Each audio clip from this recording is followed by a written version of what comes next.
Yeah, yeah, yeah, yeah, yeah, yeah. Don't just make your fucking beats.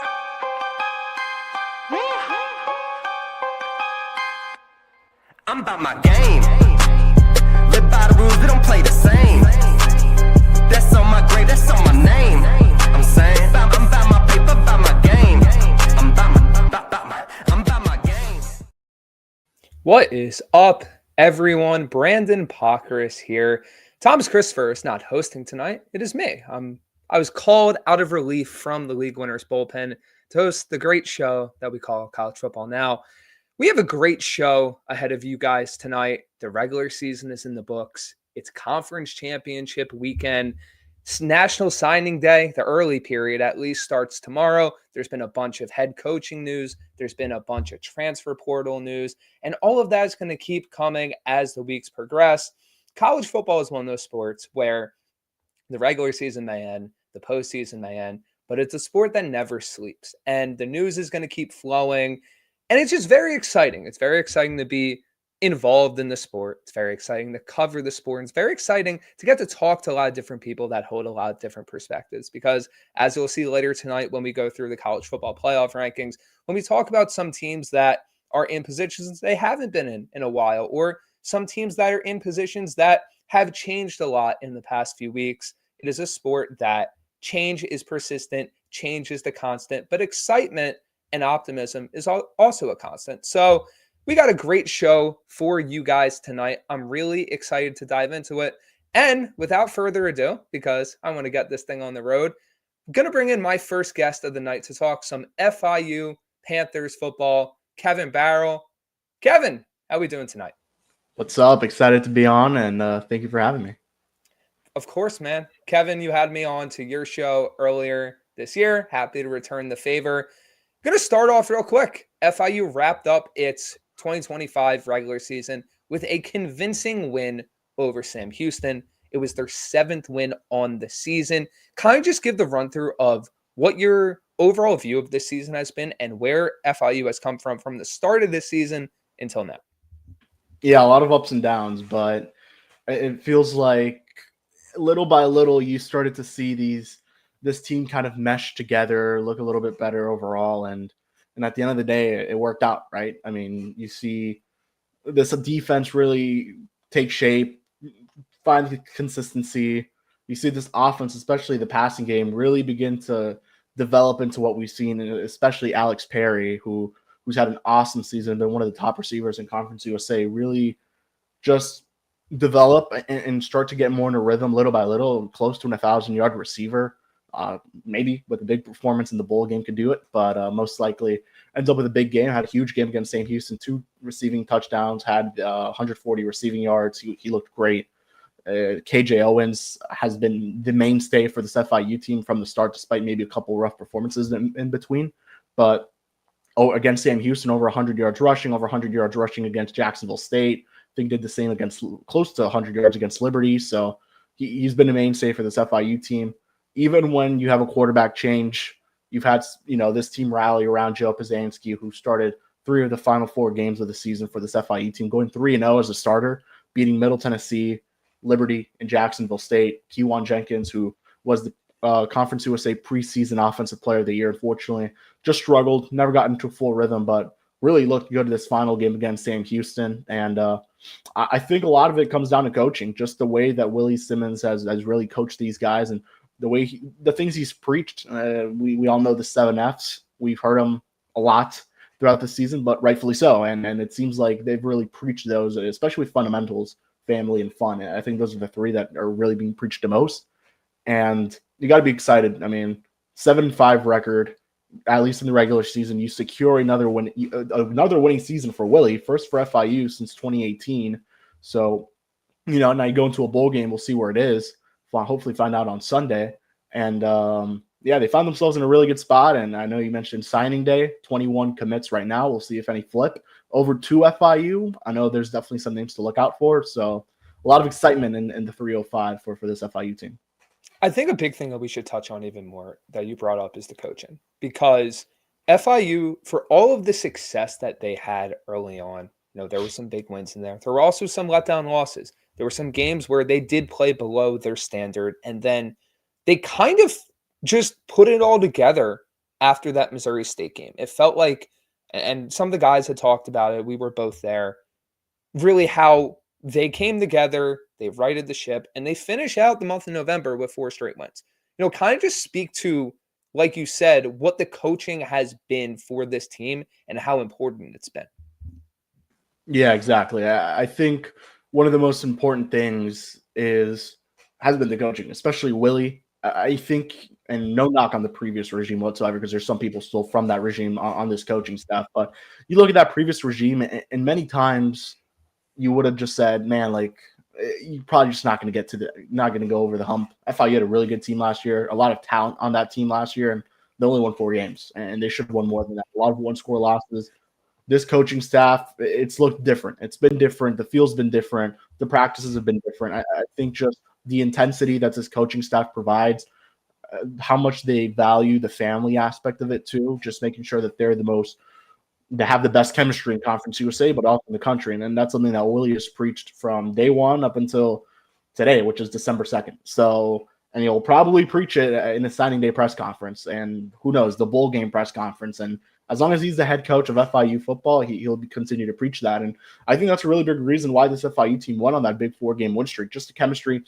Finally, you had this stretch of play during, what was it? It was Missouri State, Kennesaw, even Delaware, UConn, where, you went into it and it was a lot of pre and post snap penalties. And Willie talks about those a lot. And that's part of the coaching, where you need to coach them through that and make sure that, that can't happen. And I think that's something that they've been able to coach them through. And I think these last during this 4-game win streak, not a lot of pre and post snap penalties. I think the only game you really look at, I think, is Jacksonville State, where there was a lot of penalties in that game, but a lot of those were in-game penalties or in-play penalties, not a lot of pre and post snaps. So you take those, you take that, and you take the improvement, and you take the cleaning up the way that they've cleaned up their play throughout the last couple of weeks. It's really impressive. And I think, again, it comes down to coaching, and it comes down to the work Willie has done. And the fan base clearly loves the guy. They want to keep him. And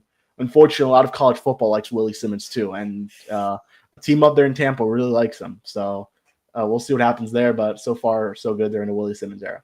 I'm not trying to jump the gun, because that is going to be one of the topics we touch on a little bit. But before we get to the offense, because that's where I want to go soon, I feel like we have to talk about this FIU defense, because, ironically, I think a lot of the guys that came into the season as like the ones that everyone expected to be the best still produced, but you had a lot of breakouts on this unit, whether it be a guy like Mr. Clark, who was one of the best defensive backs in the country in terms of pass breakups, whether it be a Shamir Sterling, whether it be a Josiah McGrew, and then even as in the past few weeks, a guy like a Dante Anderson just coming on strong, giving FIU a pass rush that, quite frankly, they have not had on a consistent level over the course of the year. Him combined with guys like Jermaine Carter and Keegan Davis continuing to step up, kind of speak to not only the production of that unit, but also how this unit has come together and really elevated its consistency,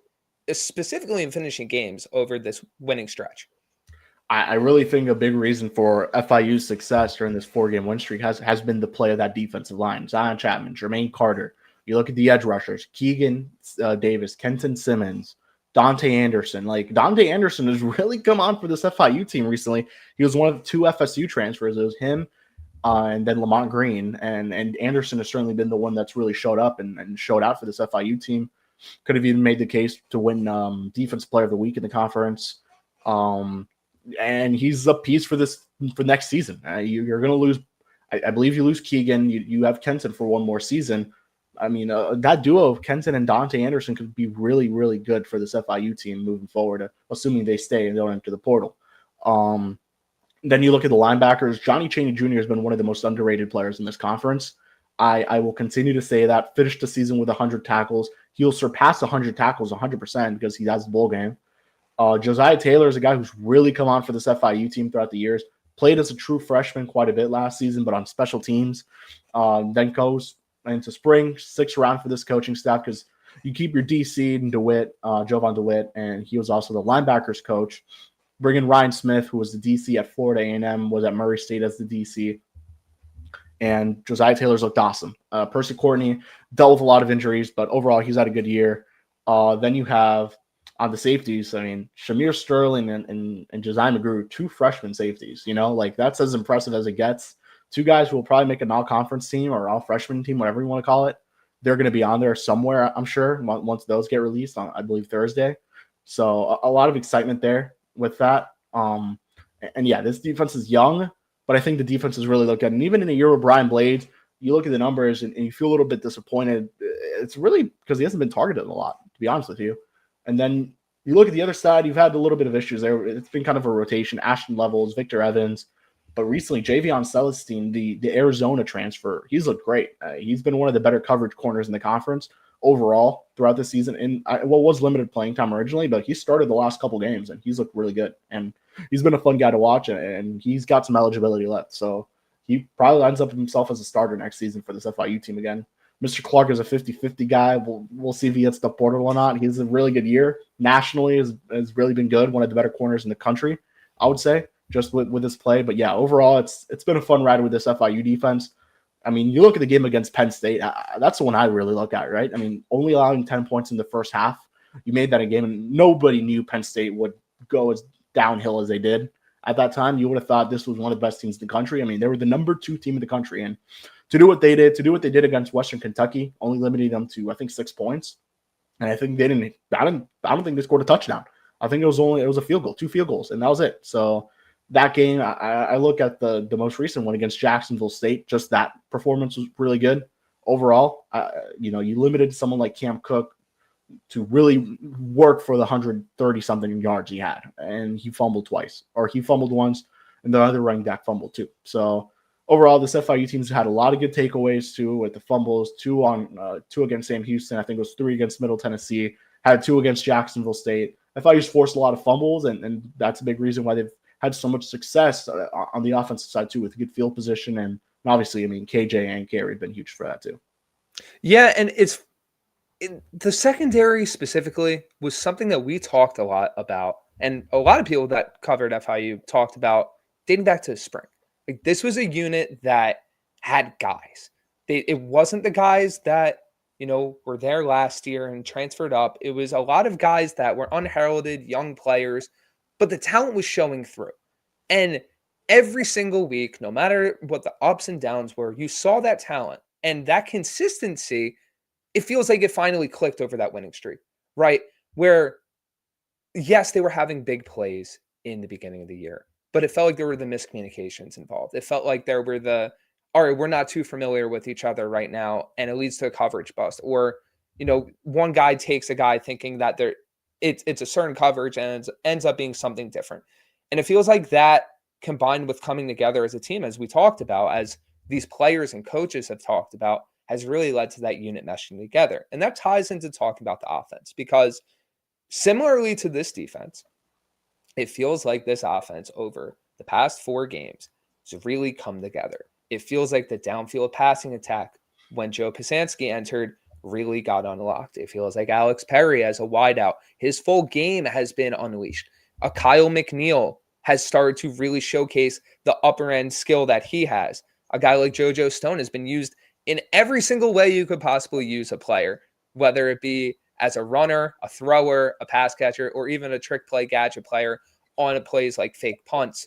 Kind of talk to what you feel like the biggest change with the offense has been over this stretch. And then a second part, which I really want to get into, kind of talk to the overall player development that this FIU team has had, because like a lot of successful teams in the country, this is a team leaning very heavily on its young players. Well, for the first part, I think I speak for everyone when I say Joe Pisanski is the reason why this FIU offense really took the next step. And nothing against Kiwan. I just really never thought the offense really fit him well.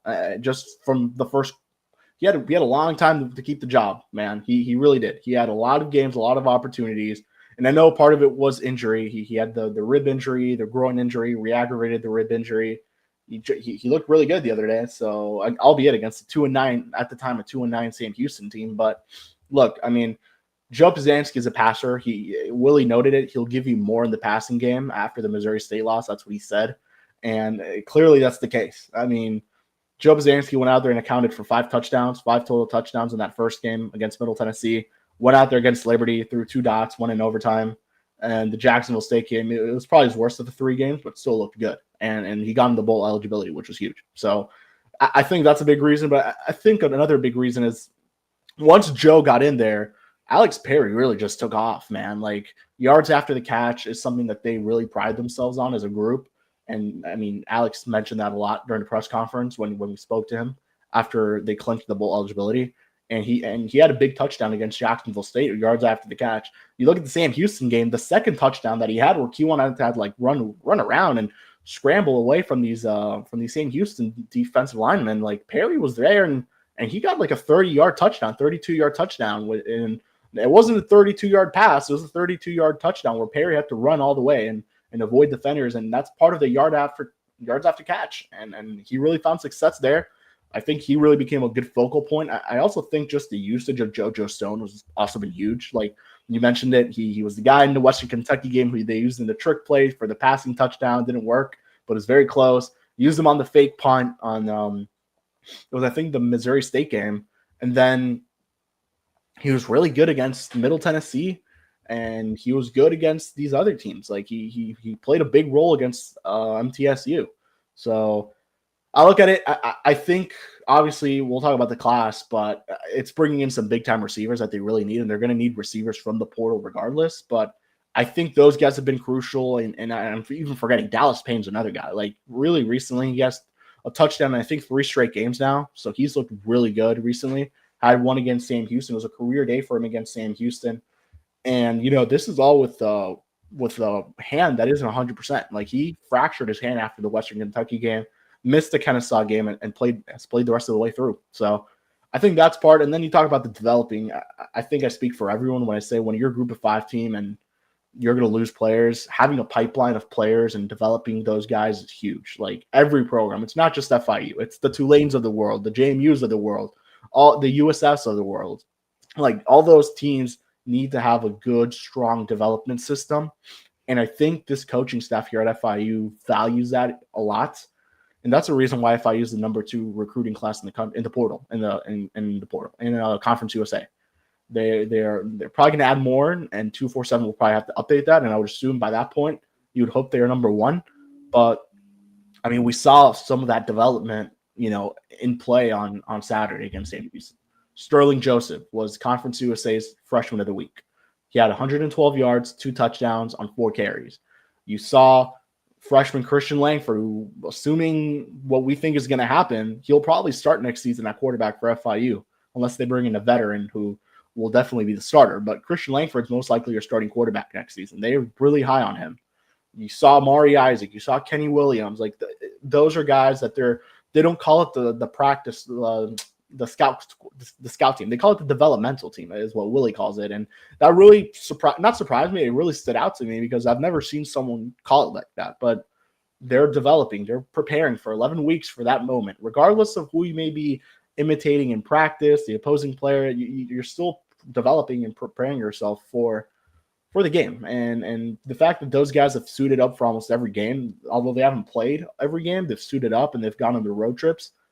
It shows a lot. And, I mentioned those guys, but then you mentioned the guys who are already playing. Josiah McGrew, they believe that guy since the spring. The whole time. Yeah, exactly. Mr. Clark, who's just a sophomore. They really like Shamir Sterling, who's a redshirt freshman, who I'm expecting him to stay at FIU. So he'll be a big piece for this defense next season.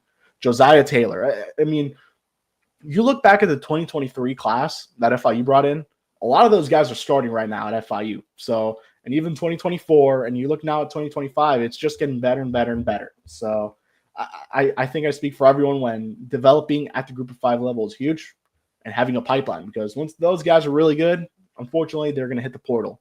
And then you have your next wave of young players coming in. So I think the development is so important, developing players at both offense and defense.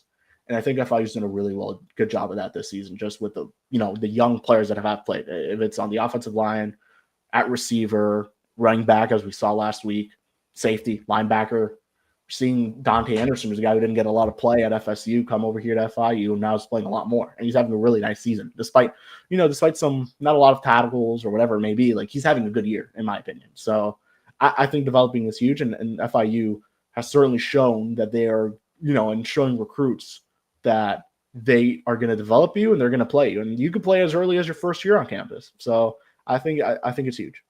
Yeah, something he spoke about all spring and all fall. He said that in this day and age, you got to play your young guys. And, a lot of coaches nowadays, they'll say one thing and then their actions say something else. I mean, that's coach speak. That's how it goes. FIU really is adhering to that because it's like you said, this is the day and age of college football that all these teams exist in. And if you're not tip of the top with resources and tip of the top with everything else, this is how you got to survive. This is how you have to survive. Before we get to the question of the hour, because that'll be the one to wrap up and lead into our next thing. What are you expecting from this team, and what do you want to see from this team in their bowl game? Well, I want to see a win. 8-5 would be very nice. I think a lot of it just depends on who hits the portal, right? What are you going to see? Who are you going to see?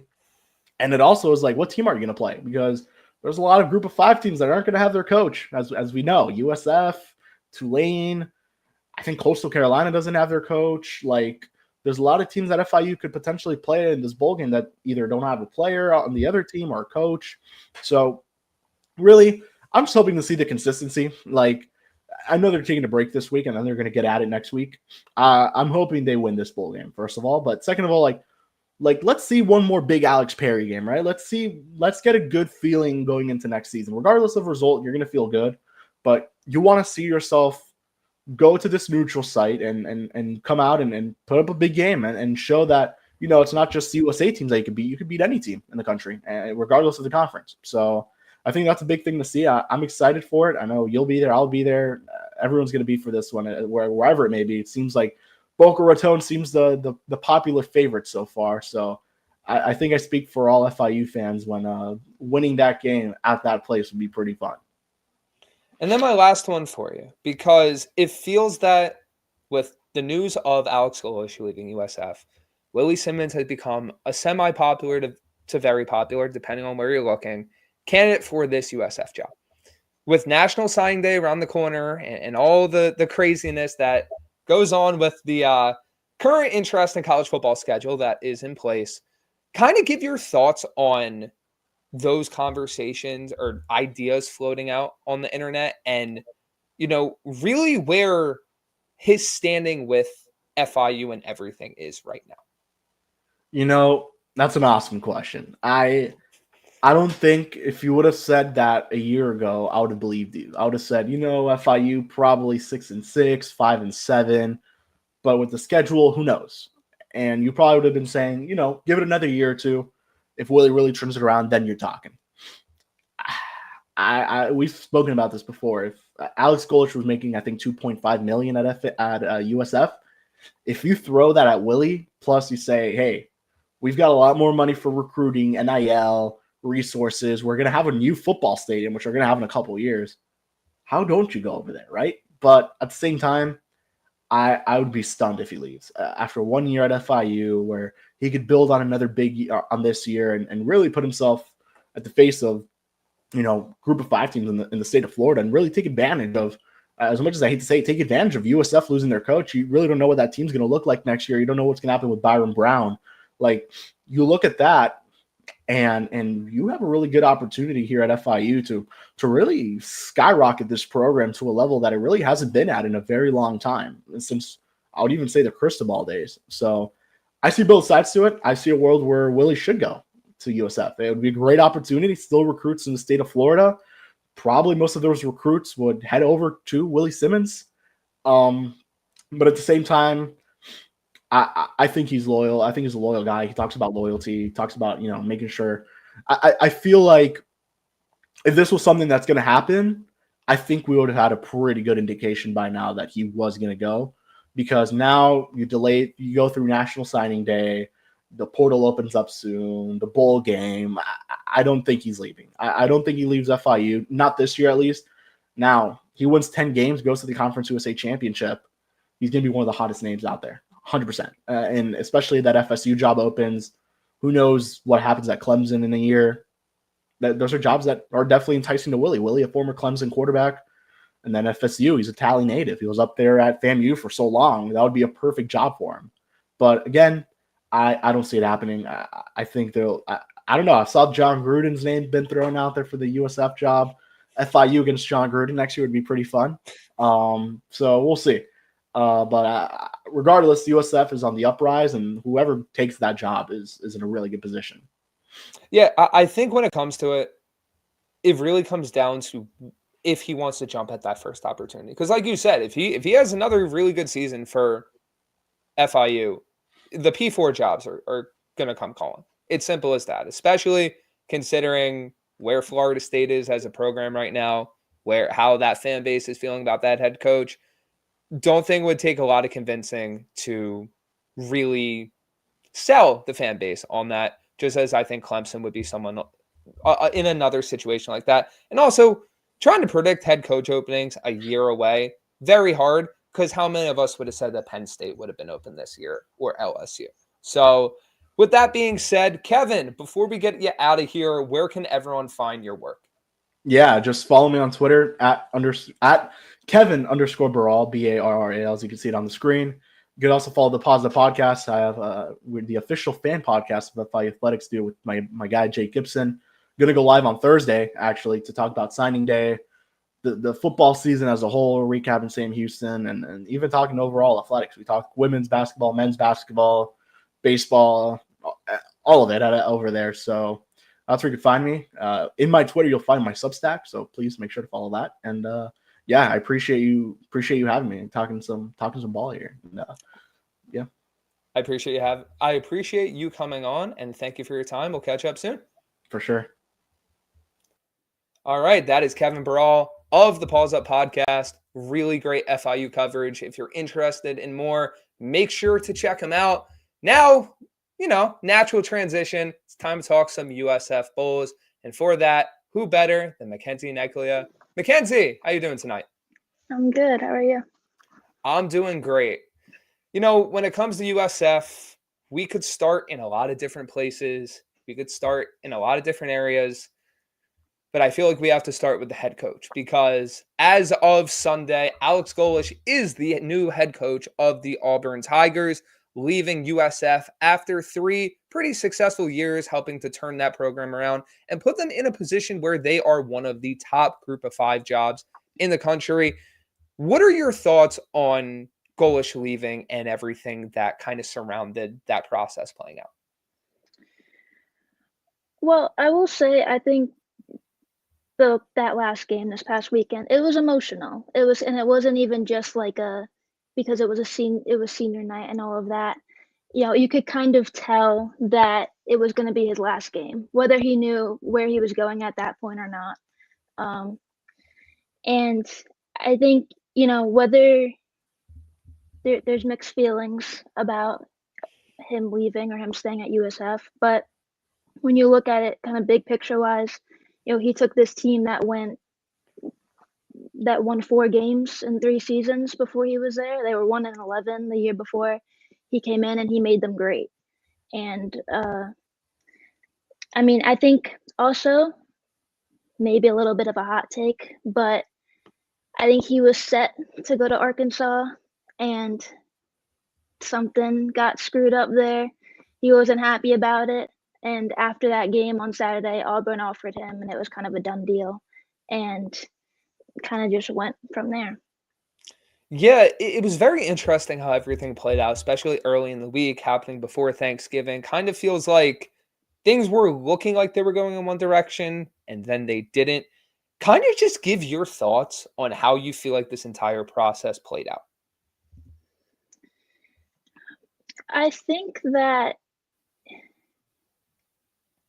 it was a little messy. It was a little, to say the very least. It was kind of a back and forth of, is he staying? Is he going? He was getting so much recognition from these other programs and all these other job openings, and rightfully so. And he really centered that around it was a job that, because of, what the team has done this year and because of these guys, that was why he was getting all this recognition. Yeah, and you know what? If you look at how the games played out, and you look at how the team performed, you can obviously see that is on point, and you can see that is the case because this was a very, and he spoke about it and the players spoke about it a lot, very player-led, player-driven team. So kind of building off that, talk about how USF closed this season, because I think in a lot of different ways, the distractions, the rumors, the constant swirl of the cloud hanging over the program and Coach Golesh with where he was going and where he wouldn't be going or if he's going, it could have thrown them off. But they did finish strong. They did beat Rice to end their 2025 season on a high note and undefeated at home. Kind of just talk about what you think, or kind of talk about the testament that is to the roster in your eyes. I think that they finished this season the best way possible. It was a roller coaster for sure. But I think they were not distracted at all in that last game.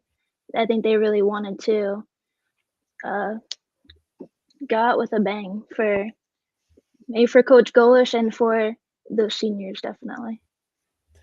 Yeah, and now with the 2025 regular season in the books, obviously a lot is up in the air in terms of what the team's going to look like before the bowl game, who's going to be available for the bowl game, who's going to be available on the roster, period. Kind of just talk about where you think USF's team goes from here, heading into whatever bowl game they end up getting. I think that there's going to be some moving around. I'm not so sure how much of the roster is going to be retained. Coach Golesh took a lot of his staff that he kind of grew the program with him to Auburn. So there's a lot of ties to those guys as well. I could see some of them potentially joining him over there. Some of them definitely hitting the transfer portal to go elsewhere. And I'm interested to see all in all who does end up playing in the bowl game. Because now with defensive line coach Kevin Patrick, now the interim head coach, kind of how all that's playing out, how they're all feeling over there. I'm not sure how many of them are, what that bowl game whole feel is going to be like this year. Yeah, because you can make the argument that, with the head coach not there anymore, with a lot of the staff moving, that their 2025 season kind of ended after beating Rice, right? You had the ups of the season, you had the lows of the season, which included the Memphis game and the Navy game, missing out on that conference championship, but still rebounding and finishing the year strong. Now you have this bowl game, and it's not the same. It's different. And I think, to your point, a lot of guys may view it like that. Like, this is already a different roster. This is already a different team that it was even just last week, even just 2 weeks ago. And then that kind of brings me to my next point, because college football always has to move forward. College football always has to, continue pushing on, continue moving in a direction. Where do you think USF potentially looks for their coach? We just had Kevin on, who talked about Willie Simmons and his potential for that job. Do you think he's a candidate? Have you thought about some other candidates in the spot? Kind of just give your quick assessment on where the Bulls go from here.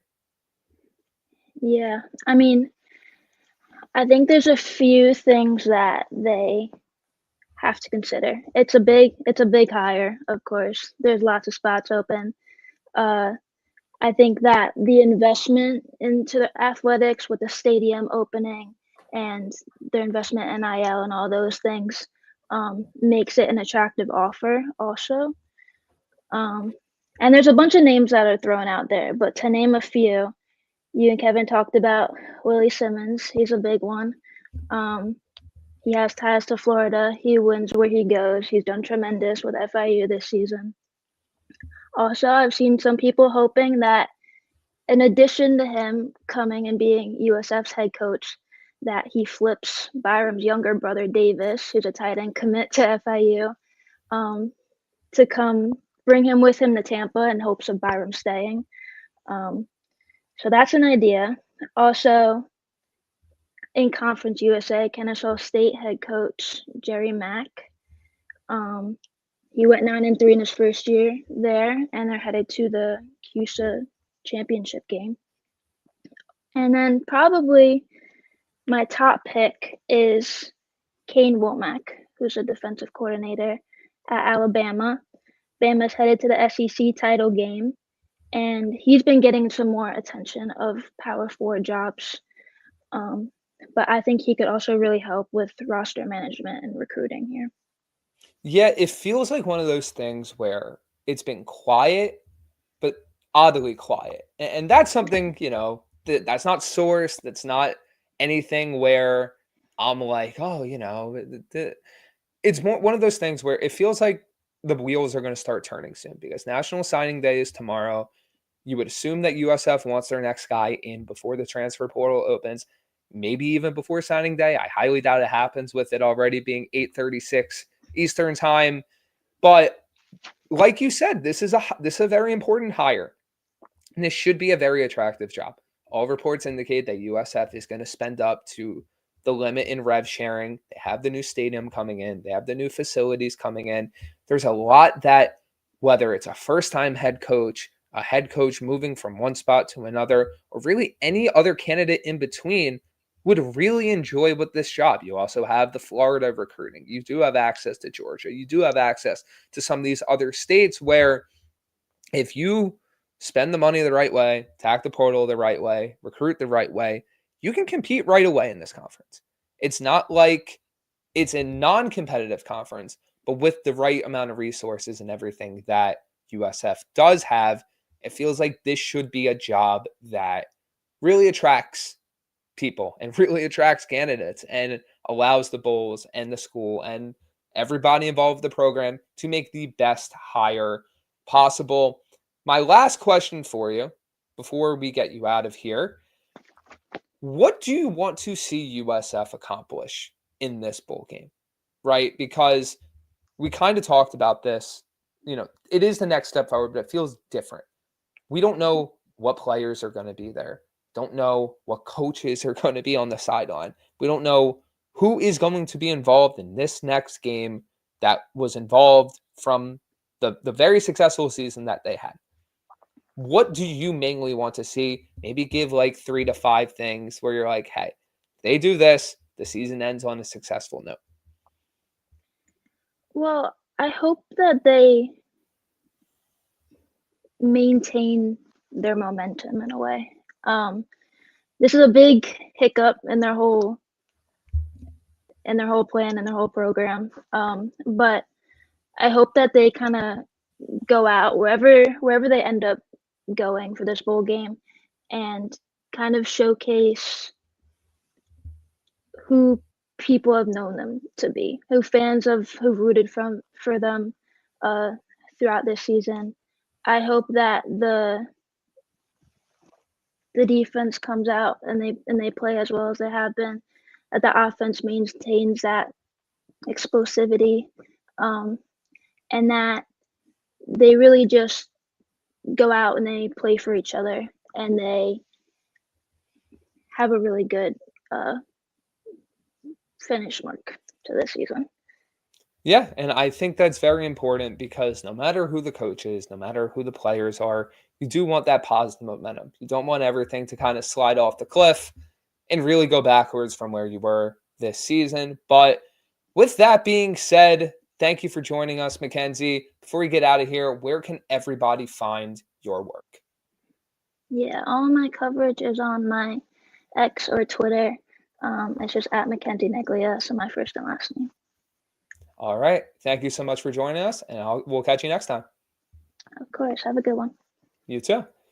That was Mackenzie Neglia, who covers USF as the League Winners correspondent. Make sure to follow her work everywhere, whether it be on her social media or on Twitter. Now, shifting over to a different team in the American Conference, we are going to talk some FAU Owls, and who better to do that than with Mr. Robbie Lastella himself. Robbie, how we doing tonight? Good, Brandon. Thanks for having me on. Always good to talk Owls. Usually Tommy on here. They got you running the flagship, so that's good to see. But yes, happy to be on here. They called me out of the bullpen like Devin Williams, a name that now means something to both of us. And this isn't a baseball show, so we'll talk about that later.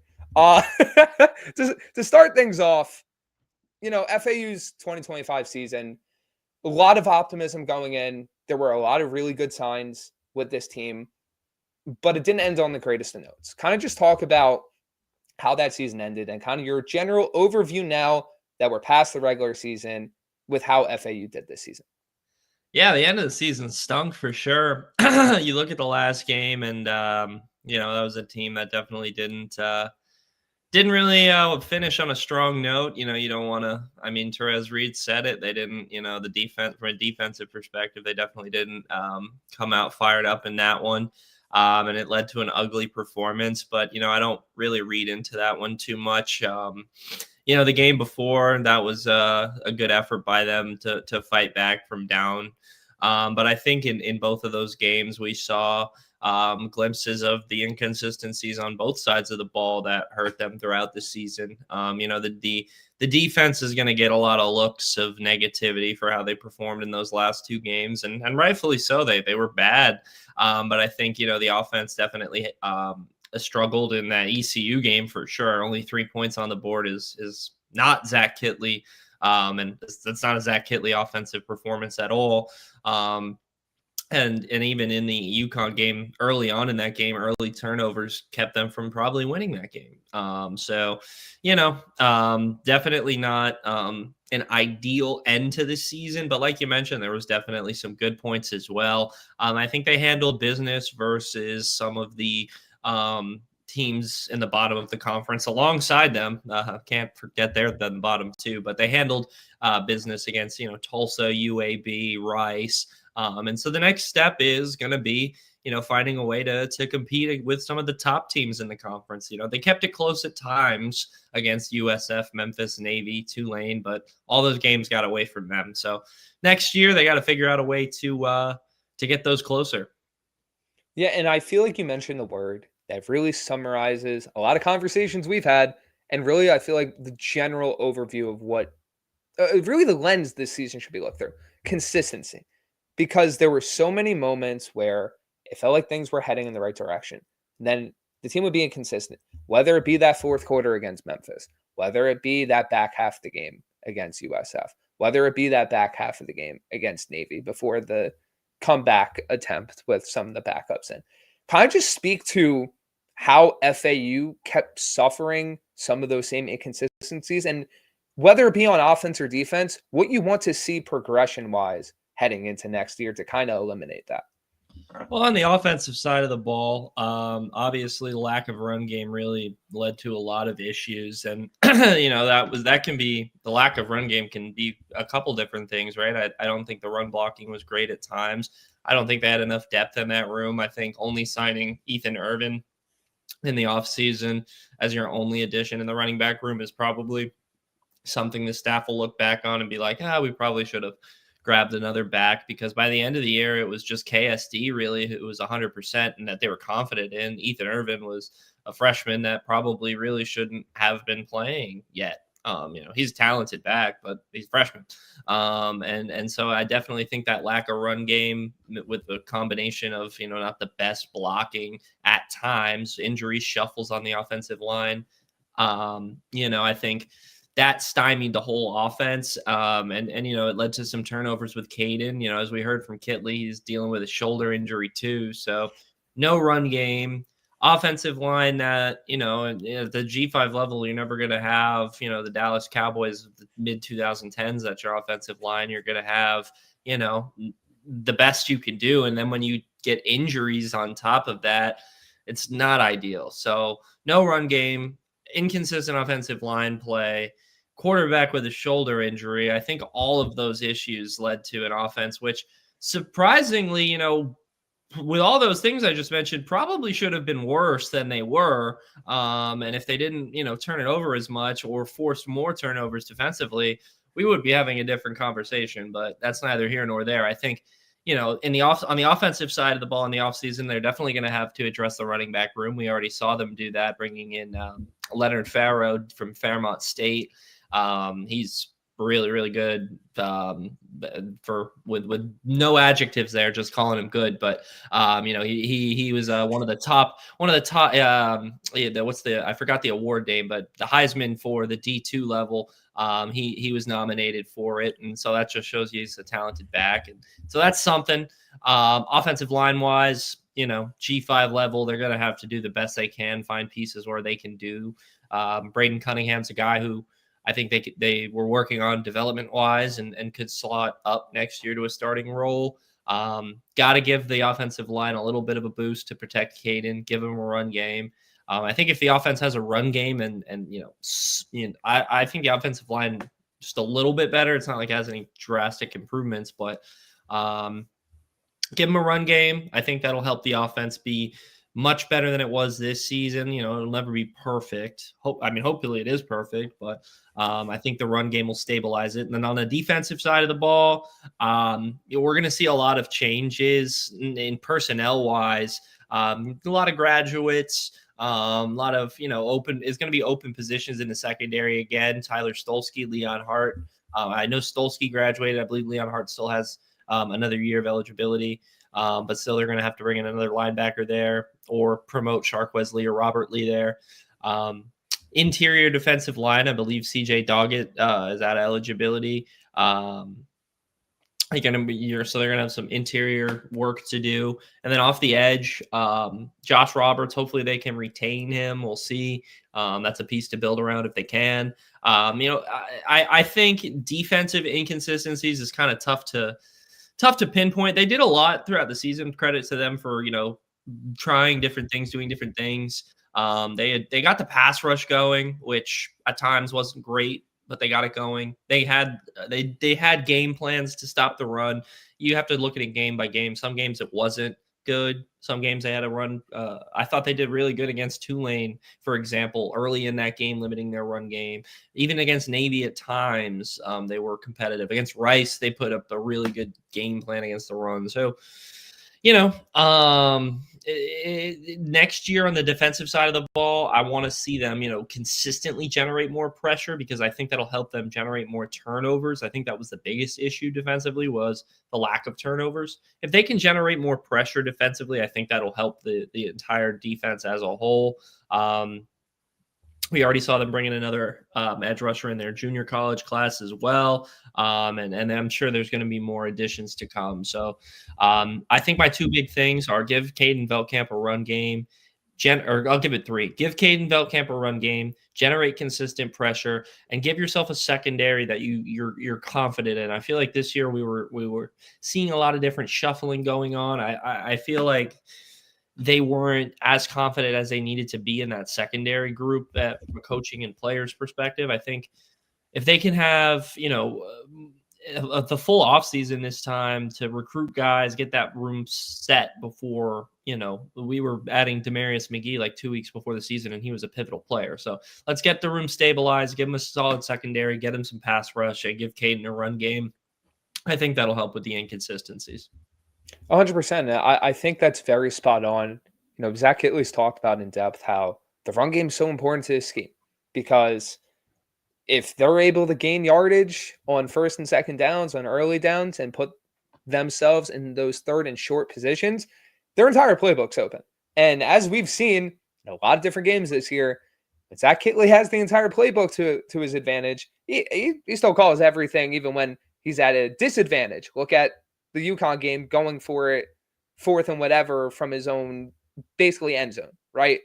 You give that guy advantageous situations where he can call plays, more times than not, the offense is going to be in a good spot. But that comes down to, like you said, the run game in the trenches. I think that even if they retain a guy like Caden Shields-Dutton, even if they retain Jamari Sands, you still need to add 2-3 guys minimum. You cannot deal with the running back injuries that you had this season and essentially have no guys that can play. right? Offensive line, I think you need to add as many guys as possible. I'm more interested, and we'll touch on this in a little bit in terms of an overarching question. I'm more interested to see how the development goes, because that's a lot of stuff that's behind the scenes that we're not privy to all the time. I think that, especially considering where FAU is at, how they're the conference they're in, and what's going on, that's going to be paramount heading into 2026. Then defensively, ties into my next question. I think talent retention and talent development is important, but I think the scheme improving too is something that I'm very focused on. I want to get your thoughts on it, whether it be defensively or even offensively to an extent. How do you want to see these FAU schemes evolve in 2026? Well, offensively, I feel like you mentioned it, the explosive side of it, it was kind of reserved at times. Obviously, Zach Kittley's offense calling it reserved is a little bit biased because we see it so much, but that big fourth down play, for example. And I think it's all going to go back to that run game, but this offense being able to to get those explosive plays consistently, I think that'll be the big thing. On the defensive side of the ball, the 3-3-5 is, I'll be honest, it's not my favorite defensive scheme, but it's what they choose to run, and I think we saw its advantages at times.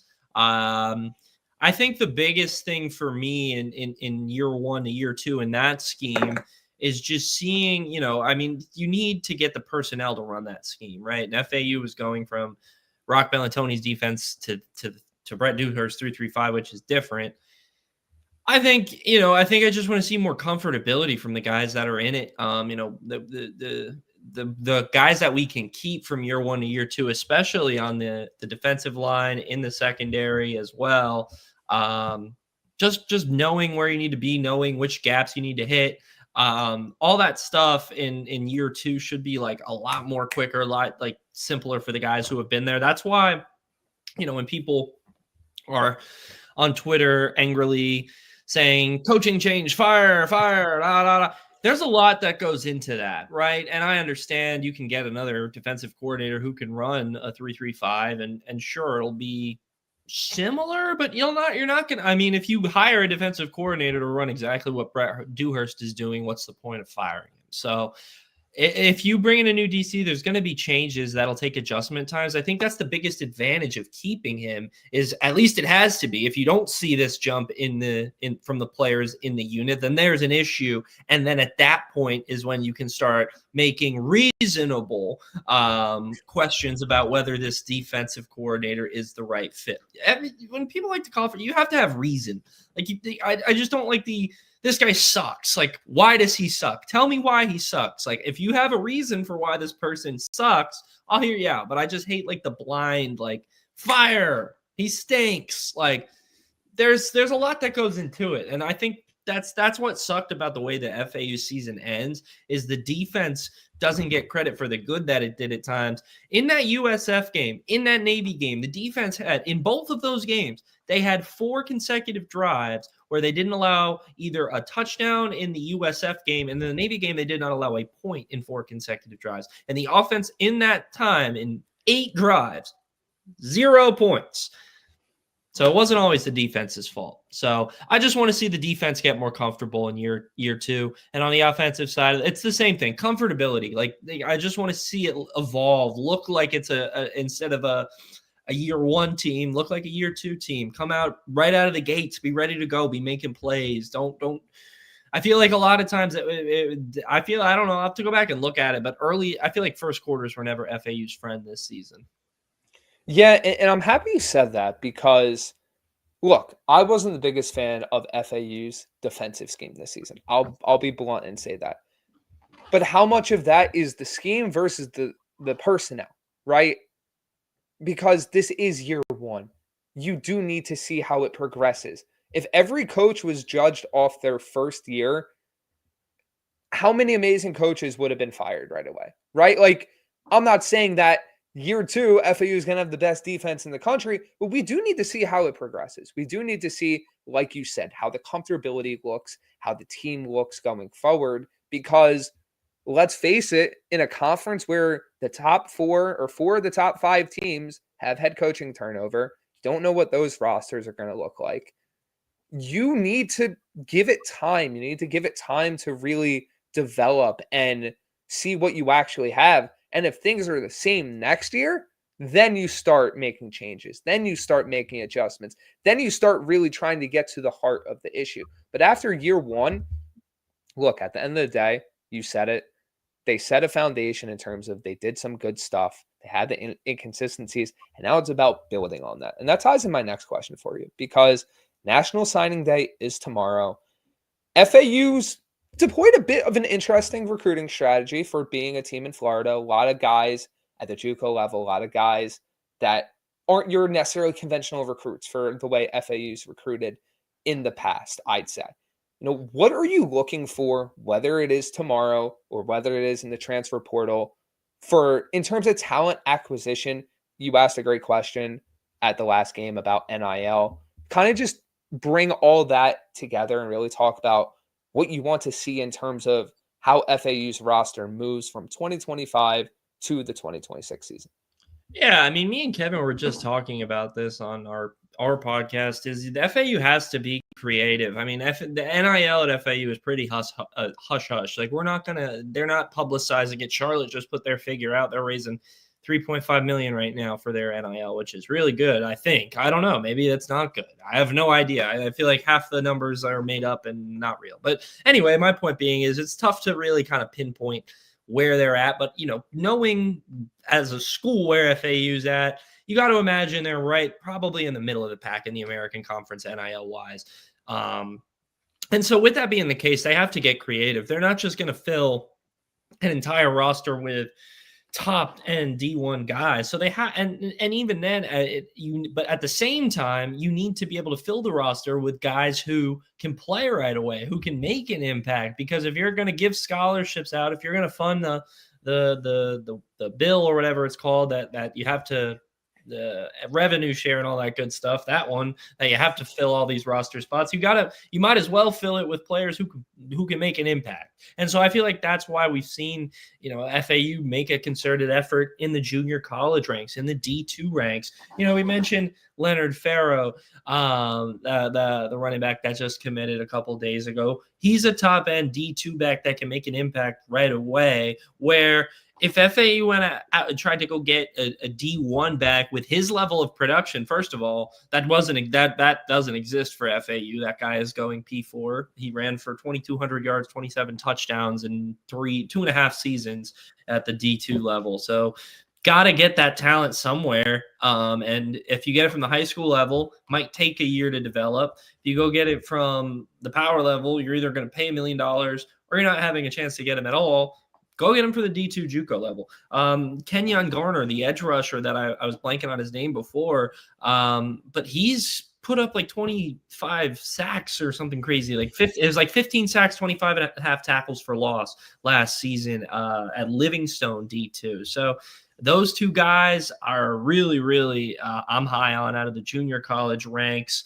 And then they went and they go and get a pair of guys from Northeast Oklahoma, a slot receiver, Antoine Woody, and Roman Garcia, a defensive lineman who is the number 2 ranked defensive lineman for junior college, which is pretty good, I'd say, if you're FAU.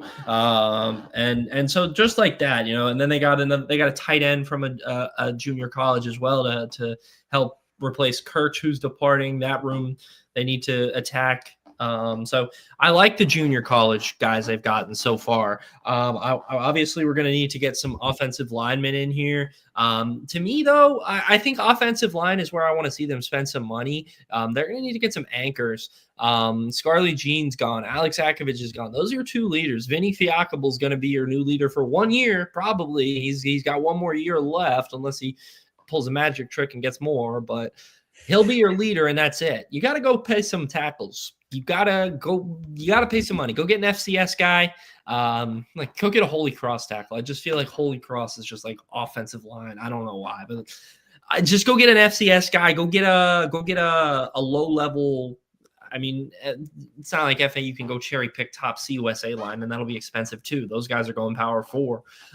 So they gotta find a way to get talented offensive linemen though. If that's backups from the P5 level, that's backups from wherever they can find it. But I feel like that's where they need to spend some money. The high school class, I like a couple of the guys. Obviously, I'm not against any of the guys, but I'm really high on a couple of the guys.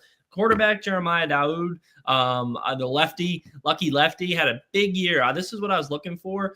He transferred to Allen, Texas, which is one of the biggest high schools in Texas, Allen. And they've produced a bunch of top college quarterbacks. Had a big year there, threw for like 2,500 yards and 25 touchdowns. And so that's intriguing to me. He was at a lower level school in Texas, transferred up, had a big year, still committed to FAU, expected to sign tomorrow. Tight end from Ohio, Owen Pollock, has been committed since early on in the Zach Kittley era.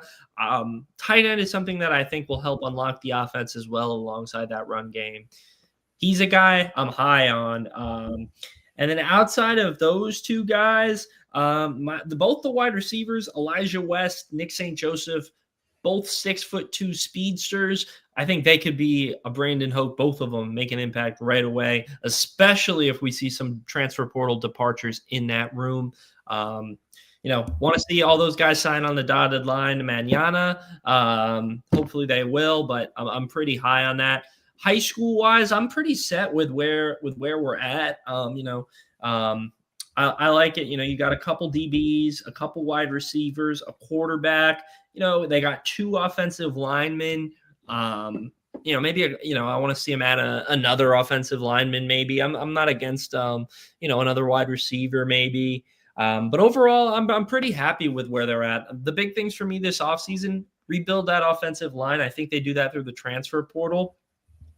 I like that what they're doing though. I mean, I see with the wide receivers what they're doing, bringing just in a couple guys that can get some brief playing time right away and then grow. So overall with this signing day class tomorrow, I'm pretty happy with what we have right now. Obviously that can evolve over the next couple weeks, especially through the transfer portal.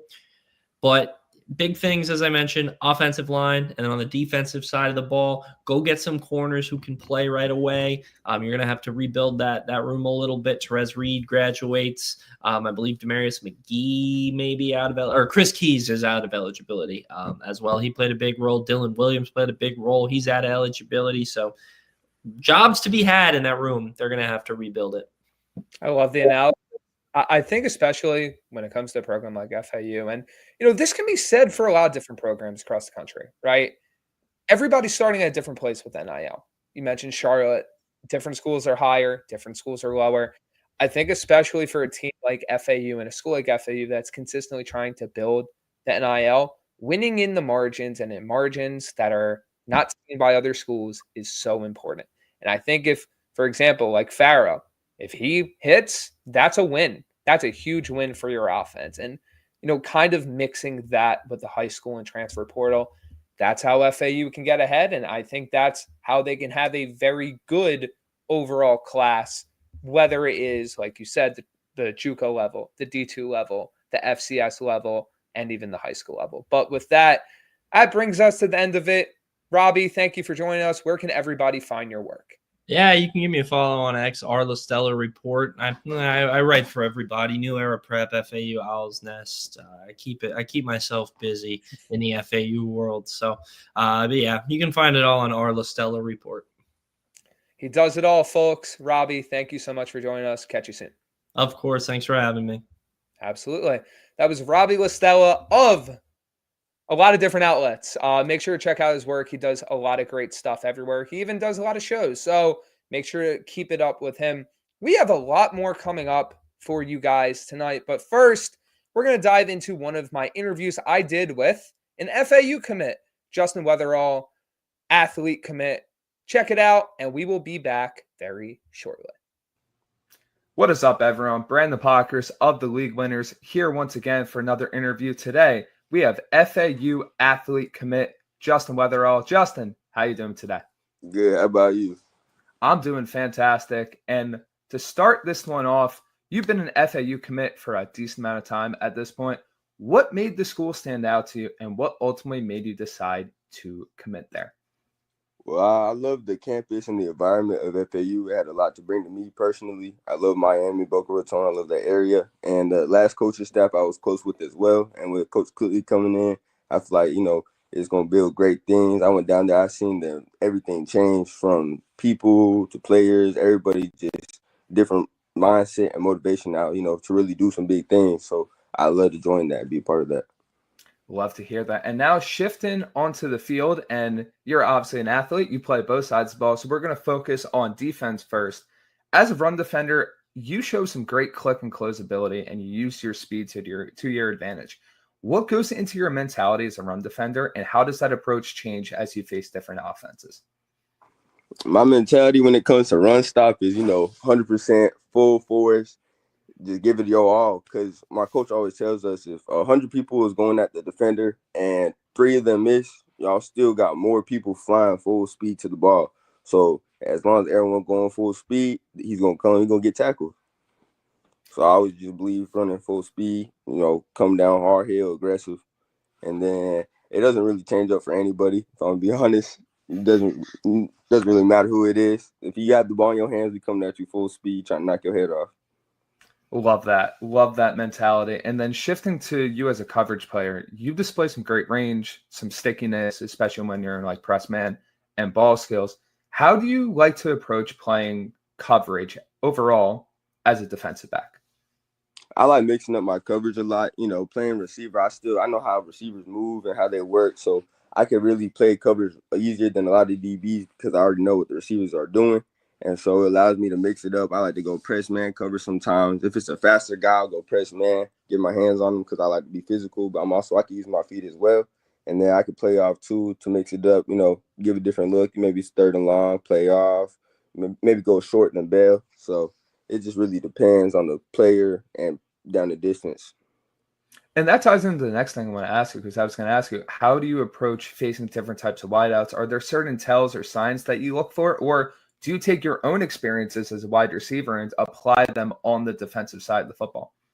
I take my own experience as a receiver and apply them to the defensive side. Like if it's a certain play and down the distance, I'm gonna think about what my coach would tell me to do if I was in their position on offense. So I play off of that and just read and react type of situation.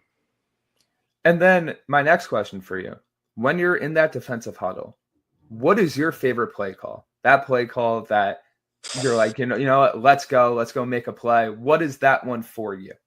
That favorite play call is probably either when they do corner blitz and they put me at cornerback because I love blitzing. I love coming out the edge and giving the quarterback a hard time. Or when they go man coverage with no safety and they blitz everybody else. So everyone else is just in man coverage. We hold our mans for 2 to 3 seconds because we got great defensive linemen and linebackers. So you guard your person max 3 to 4 seconds, 2 to 3 seconds. Love that. And now, as I mentioned at the top, you also play some offense. So I want to ask you, is being a two-way player possible for you in your mind at the college level? And when you play wide out, what's your favorite part of being on that side of the football? Yeah, so that would be a possibility. I'd love to play offense as well in college. I have that luxury that I've been blessed with. My mindset when it comes to receiver, it doesn't really change much from when it comes to DB. Full speed, everything fast, quick, don't slow down, that type of mentality. We're big on big plays. They send me on goal balls, jet sweeps. I'm seen as a playmaker type ordeal. So whenever I get the ball in my hands, I just try to do something electrifying. And then flipping that previous question to you on the offense side of the football, what's that go-to play call for you on offense? The one that you're like, you know what, let's go score a touchdown right here. A post. Post? Anytime, yeah. When they call me on the post, that's that route, that money route. Love that. And now shifting towards your senior season, I want to ask you, what have you been the most focused on improving this summer? Well, I just transferred to a brand new school, as I said. So really trying to make sure the team comes together because we're bringing in a bunch of raw, super talent all into one team for our senior year. So, making sure that everyone could work as superstars instead of individuals and not letting our egos get above us has really been our biggest thing. It's not even an athletic standpoint or understanding of the game. It's more trying to make sure everyone's personality is glued together. And me being a senior and committed, I'm seen as a captain, so I got to make sure everyone plays their part, plays their role, and understands everything. Has there been anything you guys have already put in action to reach that goal? Of course, we got brand new head coaches coming in. So I transferred to a brand new coaching staff. They were previously at my old school, and so they're running things as I used to run it. So me being a new person, but still knowing how the whole system works and runs, I was able to go in there and do a whole bunch of team bonding stuff, teach them new things and maybe different ways of approaching things that they weren't used to or exposed to before. That's awesome, man. And now a question that I ask every single person that I interview, every single player that I interview. If there was one player, past or present, who you could have as a mentor or coach, who would it be and why? Past or present, Jalen Ramsey. That's probably the biggest DB I look up to. I just love the way he plays. He's aggressive, comes downhill, makes plays, but he can also go back in coverage. And I just like his mindset. He goes about things his own way. If he wants something done, he's going to get it done.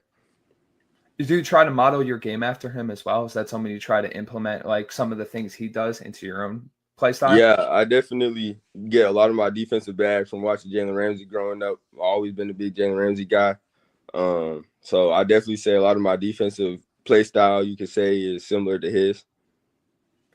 I definitely see that in your game, especially with the way you click and close, the way it's like it's you can tell the film watching and the study you put in, because when you recognize something, you're clicking, you're closing, you're attacking downhill. And that's something Ramsey was phenomenal with. Yeah. Great. And now my last question for you, and tying back into the question I asked you about your senior year a little bit ago. What do you want to showcase this season? And then on top of that, what goals or milestones do you have for the season? I just want to showcase my talent. I really feel like I haven't had a breakout high school season yet. Transferring my freshman year, I moved out of state. I went from Kansas to Florida, and I came here. I've just been on a stacked squad every year, and I just really feel like I haven't had my breakout season personally yet, while my peers have. So this senior season, I really want this to be my breakout season. Some goals: I want 1K receiving yards, and I want at least 6+ interceptions on the back end. Make sure I'm just all around the best athlete, position player in the area, state, everything. I love that answer. I'm excited to see you put that into action. And that brings us to the end of this interview. Before we get out of here, where can everyone find you on social media? Justin Ivory 850 on Instagram and 1K Hollywood on TikTok. Sounds awesome. Thank you guys for joining us for another great interview. Make sure to check out Justin this season. Really looking forward to seeing what he can do this year. And for myself and Justin, thank you guys for checking it out. We'll catch you next time. Appreciate it. That was my interview with FAU athlete commit Justin Weatherall. Very fun one. Was one of my favorite players to talk to over the summer. Got to talk to a lot of different players. If you haven't checked them all out, you can find it on my social media. You can find it at BPOC24 on Twitter, at BPOC24 on Instagram, and even on the League Winners YouTube, where you can watch this very show. Continuing college football now, we are keeping it rolling. Going to shift to some more national discussion. The latest college football playoff rankings have come out, and going to provide some very interesting discussion just to kind of set the scene here. Going to read the top 25 in the latest rankings. These are the rankings ahead of the final rankings, so not the penultimate, or I think it would be penultimate. Whatever. We're not going to deal with the semantics of it. At number 25, the James Madison Dukes make their first appearance in the college football playoff rankings. Following that, number 24 is the North Texas Mean Green. The Iowa Hawkeyes are at number 23. Georgia Tech Yellow Jackets are at 22. Houston Cougars are at 21. Rounding out the top 20, the Tulane Green Wave are at number 20, followed by Michigan, Arizona, Virginia, and USC. Starting the top 15, Utah is slotted in there, followed by Vanderbilt, and then Texas at 13. Miami is listed at number 12. BYU is number 11. Notre Dame is at number 10. And starting inside the top 10, Alabama is at 9. Oklahoma is at 8. Texas A&M is at 7. Ole Miss is at 6. Oregon is at 5. Texas Tech is at 4. Georgia is at 3. Indiana is at 2. And the Ohio State University is at number 1.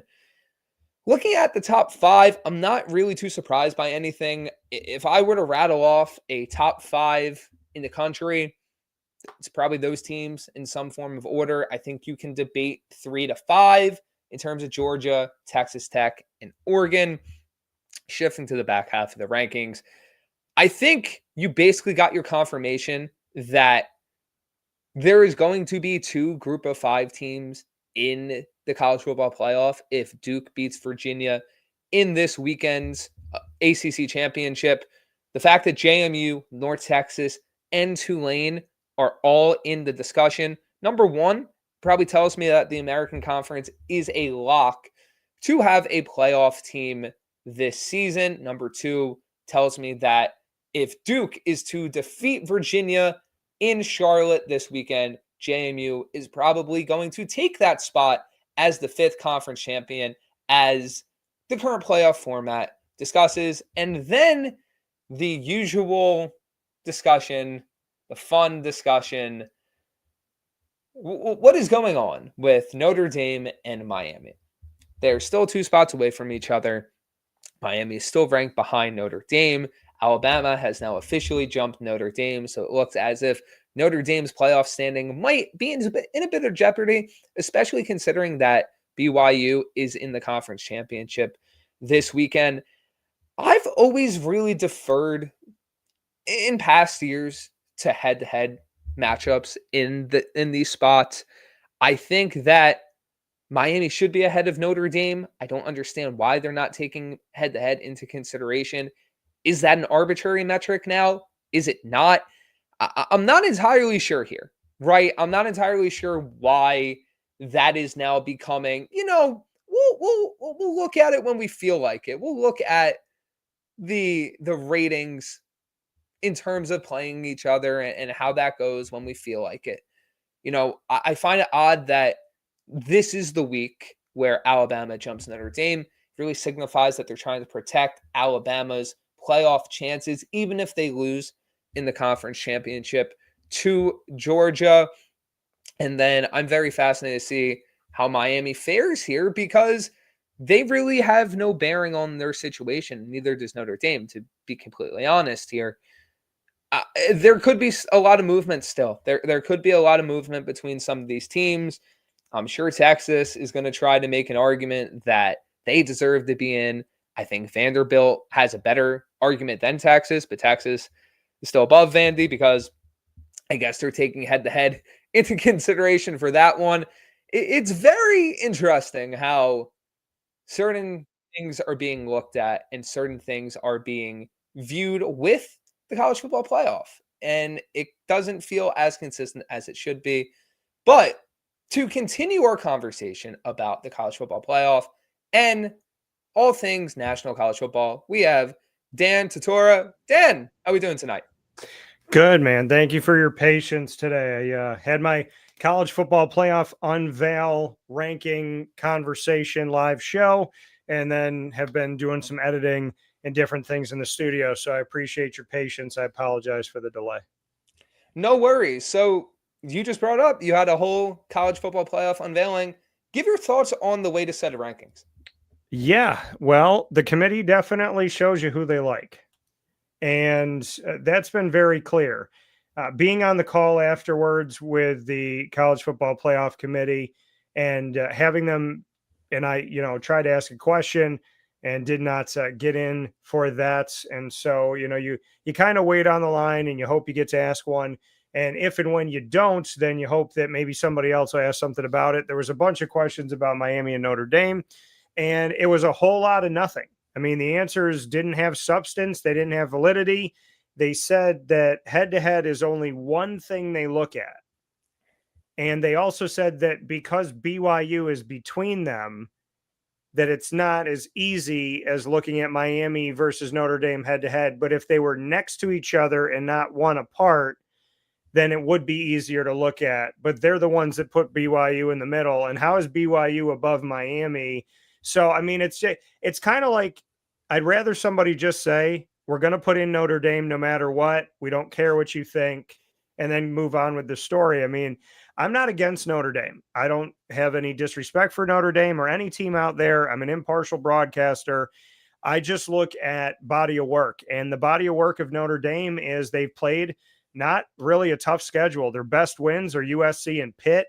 USC lost to Illinois. Pitt has fallen out of favor in the ACC. So what wins do they really have to write home about? Miami beat them head to head. They say, well, Miami lost to SMU and Louisville.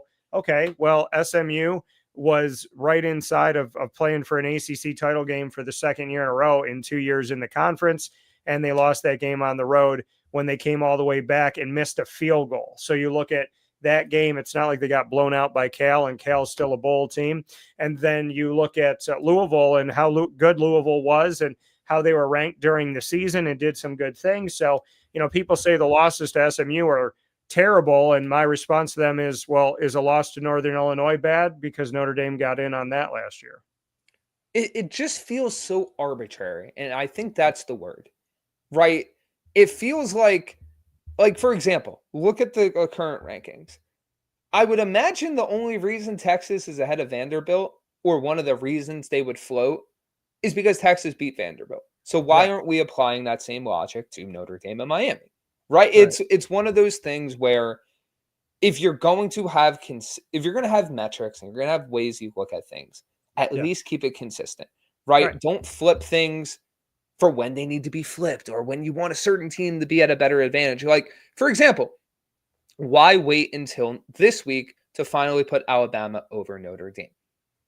Is it just because you want to protect Alabama's playoff standing, or now because Alabama barely beat an Auburn team that's been eliminated from playoff contention essentially the whole year? It's like, yeah, that's the win that we're going to use to vault them over Notre Dame. Like, it just isn't this thing that feels consistent. And that's not even getting into the fact that it took until the conference championship week to finally put James Madison in. It took until the final conference championship week to finally rank North Texas and Tulane. Yeah, I mean, it seems very strange. I mean, I know Tulane has been in and then out, and South Florida was in and then out. It was interesting, the first ranking that they had this year at the beginning of November, when the College Football Playoff Committee did not rank a single team outside of the autonomy group. I'm not going to call them the power. ESPN and other networks out there say power versus group, which is their way of kind of lulling you to sleep that these teams matter and these teams don't. And I'm stating it because I just saw it on the ESPN bottom line. But these are media created terms. The group of, the power of, and that's why I like what Tim Pernetti did with the American. And I don't know if everybody caught this in the Zoom that we had going into the championship game for the American Conference, but he called them the autonomy four, or the autonomy group. He did, because that's the legislative term. That's the legal term. That's what they are. They are the autonomy group. It used to be the Pac-12, but the ACC, the SEC, the Big Ten, and the Big 12. And I think when you have the first ranking come out and you rank none of the teams in the top 25 that are outside of those four conferences, then they just put Memphis in the bracket. Like, oh, well, that they would be there. And you see what they did now. They didn't even put who would be in those places. I think this is what I understand.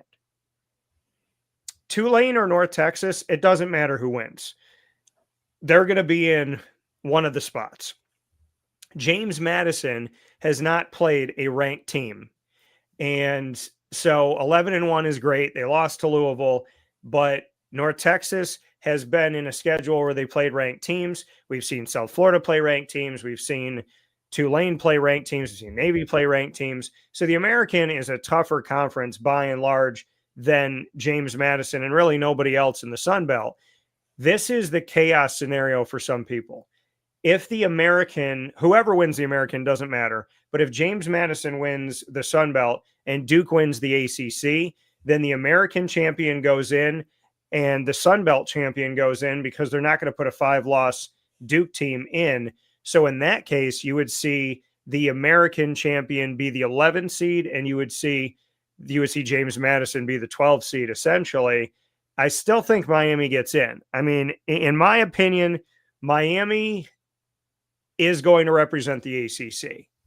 And if they don't, then they have a massive gripe. Again, they put up they put the head-to-head.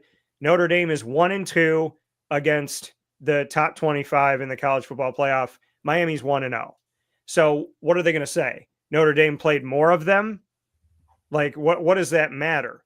And how can Miami be 1-0 against the college football top 25 when they beat a Notre Dame team? But you're saying Notre Dame is 1-2. Okay, so you're including what? I mean, they beat USC, but is USC really that good? Should USC even be ranked right now? USC lost to Illinois. USC's best win is over Michigan or Iowa. Iowa's not ranked anymore. Michigan should not be. I have no idea, outside of the fact that the Big Ten has bias. Putting Michigan in the top 25 is a disrespect to everybody out there. They were above Texas last week in the college football playoff rankings. They have 0 wins against top 25 teams. They've only played 2 top 25 teams. They lost to them both. They were embarrassed in both of those games by double digits. They barely beat a winless Purdue in the conference of the Big Ten that has 2 wins overall. And they barely beat Northwestern, who is probably going to lose their coach and has a losing record in the Big Ten. So if Michigan is put in the top 25 for doing nothing, then how is Miami outside of the top 10 for beating a top 10 team? I mean, I guess the bias is clear, but you said a great point. Why is Oklahoma above Alabama? Because they beat them head to head. Why is Texas above Vanderbilt?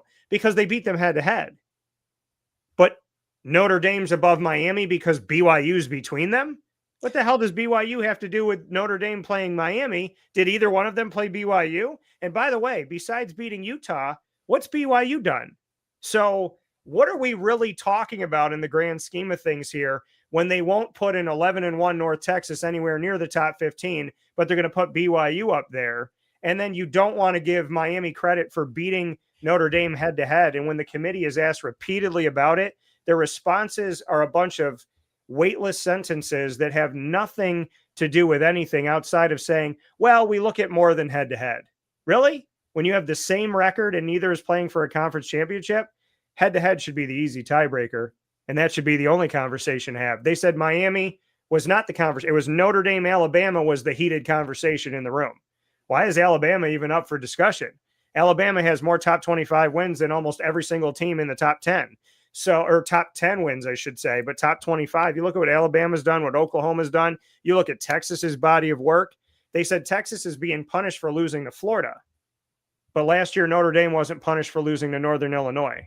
So I guess I'm not understanding that if what's good for the goose isn't good for the gander, does Notre Dame have a special set of rules that everyone else doesn't have to follow? Or do they have no rules? And as long as they have an 11-1, 10-2, or 12-0 season, they're guaranteed a spot because their name is Notre Dame. And the last thing I'll touch on with the playoff is this. Yeah. If we're going to do the, they played more teams argument, then why isn't Texas getting more love? Because then that just raises the Texas argument of, hey, they went and played Ohio State week 1.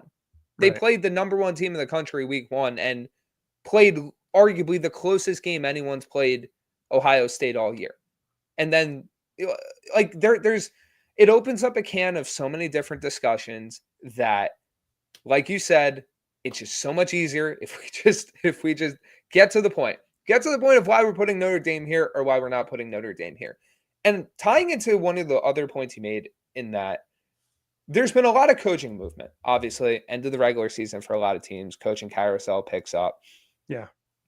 A lot of group of 5 or non-autonomy conference coaches have been poached. A lot of American Conference coaches have taken jobs in the SEC. It kind of lends credence to the discussion of, the autonomy conferences put down all these schools, and then when it's time to hire a new coach, guess what? It's we're going to take from these conferences because obviously their coaches are good enough. Kind of just give your thoughts on the recent coaching carousel and what it means for the schools that have new coaches now and the coaches and the teams that lost their coaches. Yeah, I mean, I'll make one final point too about what we were just talking about. Texas lost to Florida. The committee just discussed that is following them, but Texas also beat Texas A&M, who Notre Dame lost to. So why is that not following? All the committee keeps saying is Notre Dame hasn't lost in 10 straight games. But who are their opponents? They beat the military schools every year. They beat Stanford every year. USC's not that good. I don't care what anybody says right now. They're not that good of a team. So, I mean, the reality of it all is look at Notre Dame's schedule. You punish Miami for being in the ACC, but you don't punish Notre Dame for playing a bunch of ACC schools.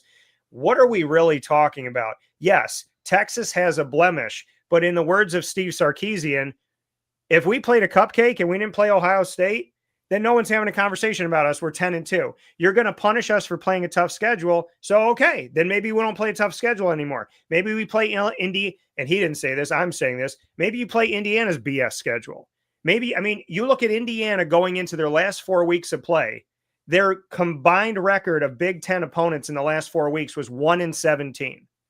So what are we saying? We're saying if whoever wins between Ohio State and Indiana, that's still 1-2. Like Georgia coming through the SEC, if they win, they shouldn't be in that. That Alabama shouldn't come up there. Texas Tech has had a couple tough games. Indiana's had Oregon, who had an easy schedule this year, and they had Iowa. Then you have Ohio State, and people want to crap on Texas. Well, the more you crap on Texas, you got to crap on Ohio State. That's their only quality win. That's their only quad one, tier one, whatever you want to call it, win. So to argue teams out and then argue that the teams that beat them are better than that's a key win in the case of Ohio State is stupid. And then to keep saying, well, Texas lost to Florida. Okay, well, did Notre Dame beat any teams in the top 10? Because Texas beat 3 of them. So what are we really discussing? The conversation should be Notre Dame versus Oregon, who had a weak schedule. And the conversation, if it's not that, should be Notre Dame versus Ole Miss that doesn't have their coach, maybe some assistants and maybe some players. You have to treat Ole Miss the way you treated Florida State when you punish them for not having their quarterback. So the conversation of Notre Dame is Notre Dame, Ole Miss, Notre Dame, Oregon. It's not Notre Dame, Alabama. It's not Notre Dame, Miami. So stop having that conversation because there's no validity to it, to the people out there having it. To your point of what's happening with the American, I tell people this all the time. If this conference sucks, if it's so terrible, if it's not a power conference, then why do you take their coaches every year or every other year? I've covered this conference before it had a name and a logo. So I've been through every coaching change for the last 13 years, 14 years. I've watched the SEC, the Big 10, the Big 12, and the ACC go, oh, that coach is good. Let me take him. Oh, that player is good. Let me take him. And sometimes they take the entire institution, Cincinnati, Houston, UCF. So and they tried to take Memphis. They tried to take Tulane. There were other schools that have been involved, UTSA, in the conversation. I mean, North Texas came out of the basement. East Carolina came out of the basement. The American Conference, once again, with a couple weeks to go in the season, had 10 or 11 teams that could make a bowl game out of 14. And this is who they are more often than not. They're sending the majority of their conference. They don't have these bottom feeders like the Big Ten has. The Big Ten has 18, but they have 4 good schools. And that's me saying Iowa, Oregon, Ohio State, and Indiana. And amongst the 4 of them, show me their top 5 wins. Show me their top 10 wins. So what are we really and do not talk to me about Illinois was a top 10 win. That was smoke and mirrors. That team, if there's any team in America that's lost in the last 10 years that was ranked in the top 10 and they lost by more than 50 points, show me. Show me. Show me Alabama losing by 50. Show me Ohio State losing by 50. Show me Georgia losing by 50. Any of those teams. Show me. Show me when they've lost by 50 points. Illinois was to make Indiana look good. Oregon, Iowa, those are your 2 wins to hang your hat on, Indiana. But guess what? Now you get to play Ohio State. Last year, you beat a bunch of nothing, and then you lost to Ohio State and you got embarrassed. And when it happens this year, you're going to get in again. And guess what? If the committee keeps the bracket the same, Notre Dame gets to play Indiana in the second round in the quarterfinals, which is a rematch from last year, which means that 2 teams that what have they have to show for themselves? I mean, if all you got to do is play a crap schedule and go undefeated, then why are you not promoting all these other conferences? If the American plays a bunch of unranked and they go 12-0, they don't get in.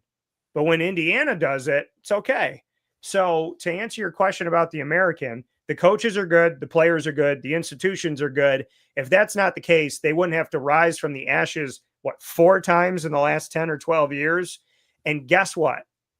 Memphis, Justin Fuente's good, goes to Virginia Tech. Almost wins in his first season an ACC championship. Then you go and look at Mike Norvell, and he goes to Florida State. And then after that, Ryan Silverfield, and he goes to Arkansas. After they couldn't beat Ryan Silverfield, they bought him. So that's just talking about Memphis. Then you look at Tulane. Willie Fritz is at Houston. They're ranked in the college football playoff. And now you got John Summerall, and they're ranked in the college football playoff. You go to North Texas and Eric Morris. He came in with North Texas to the American, 5-7, 6-6, 11-1.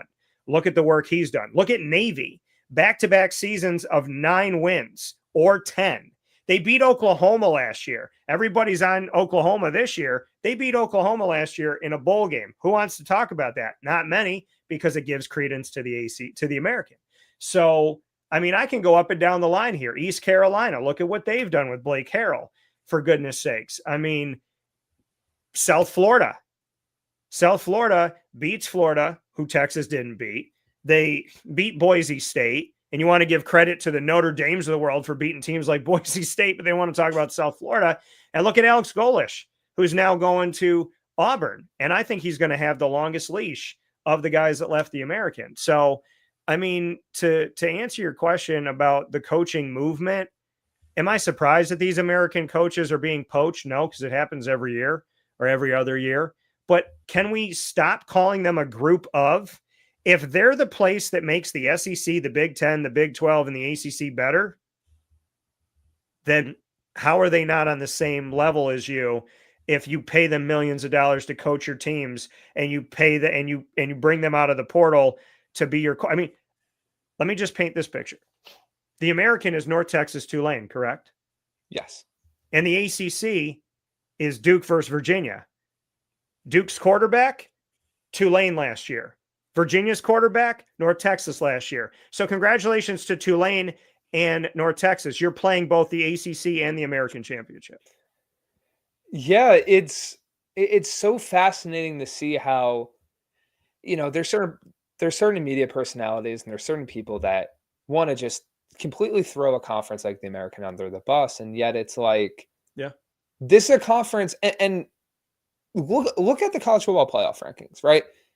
For the longest time, there was a different team in the rankings every week. It was Memphis, and then Memphis has to go play, East Carolina and struggles, and then it's USF, but USF has to go play Navy, and just so much strength at the top of that conference where, it's, to your point, it's a conference that continuously produces great coaches, great players, and really just great overall programs. And my last question for you regarding those teams, where do you want to see these programs go from here in terms of potential hires? Because it feels like the door is wide open for a lot of them. North Texas just hired their new head coach tonight. For the remaining openings, what would you like to see these programs do?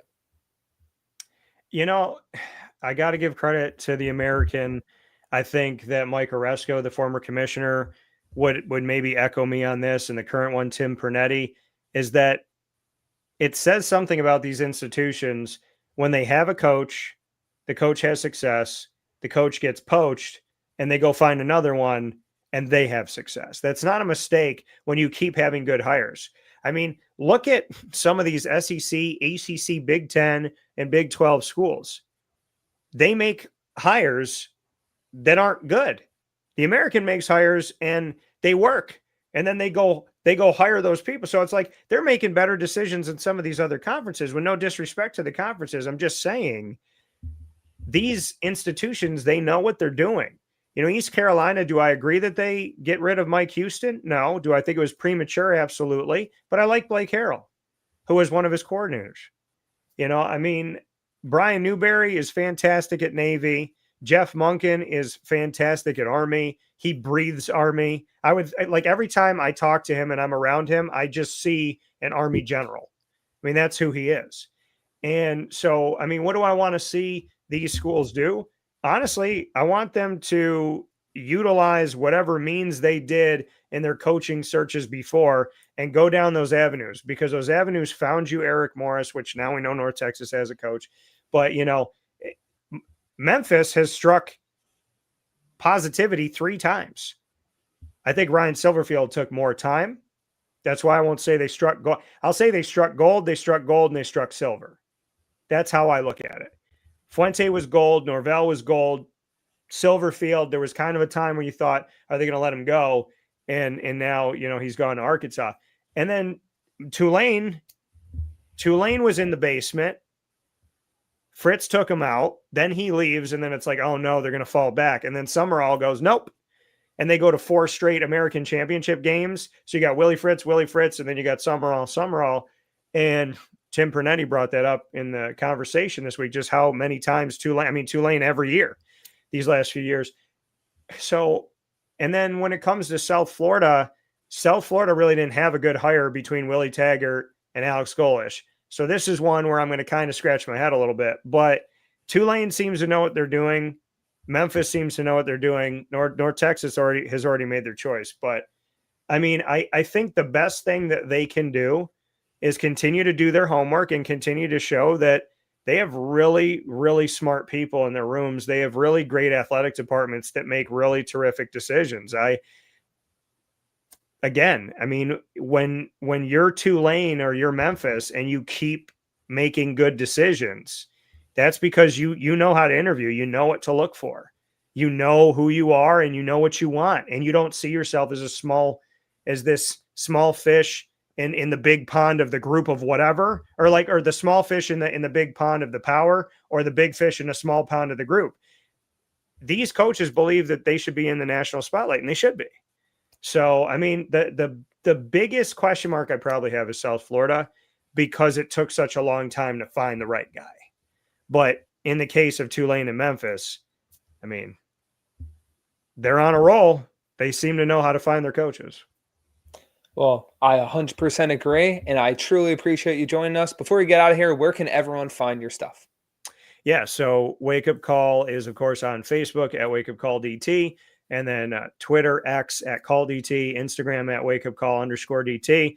And we are live Monday through Friday from 9 a.m. to 11 a.m. Eastern Time on YouTube.com and Facebook.com, both / Wake Up Call DT. Our internet streaming radio is also there live, and it has over 1,900, almost 2,000 episodes on wakeupcalldt.podbean.com. If you forget all of that, all you have to do is go to wakeupcalldt.com, and every single logo and link is there on top of articles that we've written and getting to know the team that we get to work with the wonderful partners we have in business. So we're very accessible. You can ask Alexa and Google to play the latest episode of Wake Up Call with Dan Tortora, and they do that for you as well.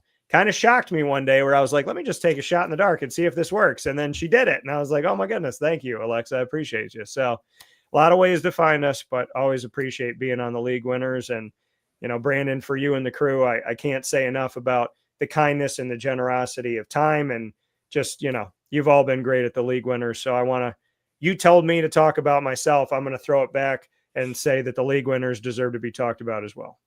Well, I truly appreciate you taking the time out of your busy schedule to join us tonight. Have a great one, and catch you soon. Thank you so much. Go Notre Dame.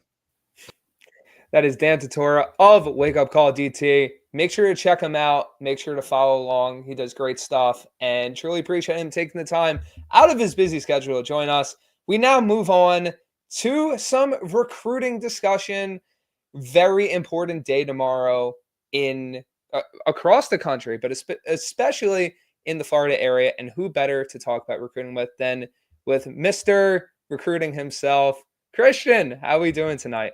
I'm doing great, Brandon, up until that Go Notre Dame comment just came out after I'm from South Florida, so just broke my heart a couple hours ago seeing that Miami, despite having that head-to-head, they're getting shafted, and I think Miami deserves to be in, and I think BYU deserves to be in. So I just want to give a shout-out to both of those programs, especially with BYU being able to retain their coach. I think that's outstanding. Good for them, obviously, when you have all that Crumble cookie money and all that Latter-day Saints money that's coming in. That definitely helps, but it's neither here nor there. Today was a good day. Literally just walked in my house, more of a run because I didn't know if you were waiting on me. And I was playing beach volleyball with some of my friends about an hour ago. It went as well as you could imagine me playing beach volleyball went, Brandon. That's good to hear. And you missed a lot of the discussion. We were kind of talking to the point of how, it was more of a jest because the whole discussion revolved around how is Miami still behind Notre Dame? Does head-to-head mean anything? Kind of all the discussion we would normally have about it. But shifting over to the recruiting side of things, you do a lot of great work in New Era Prep. You're very involved in the community when it comes to recruiting, especially in the Florida area. Kind of just give your overview on what you're expecting tomorrow, whether it be on a national level or just in your area. First and foremost, to every senior student athlete across the country, it does not matter what sport, because some schools had their not, quote, if we're in college, non-revenue driving sports signed previously. I know tomorrow is primarily the early signing period for football, but other sports do sign at other schools. So across the athletic spectrum, congratulations. National Signing Day is my favorite day of the year. It is the culmination of every ounce of hard work, dedication, hours in the lab, blood, sweat, tears, early mornings, late nights, you driving across the country, going to camps, just looking for an opportunity. Congratulations. This is an opportunity that you get to say you are part of the 0.1% of youth athletes that goes on to the collegiate level. So that deserves nothing but a piece of round of applause. When it comes to National Signing Day, obviously the big fish one that I definitely saw earlier was five-star quarterback Jared Curtis a couple hours ago. It got announced that he was flipping from Georgia to Vanderbilt. He came out and said, I'm not making a decision. He had since made the decision. So Jared Curtis is going to Vandy. That's a big one. You look at a guy like Lane Kiffin now at LSU. He's got the number one recruit in the country dropped in his lap. With Lamar Miller, Thomas, Lamar Brown. Thank you. I was thinking former NFL players for a second. Once again, got hit one too many times in the head with a volleyball.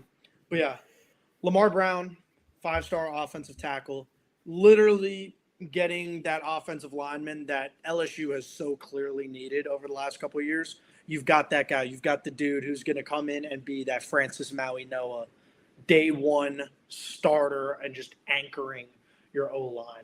So those are two of the bigger ones that I like, especially. And then locally, a couple ones that come to my mind is, what does Calvin Russell do? Does he stay with Syracuse after a very lackluster season from Fran Brown and friends? Obviously, when your quarterback tears his ACL 3 weeks into the season, that doesn't help. But yeah, what does Syracuse do? What does he do with Syracuse?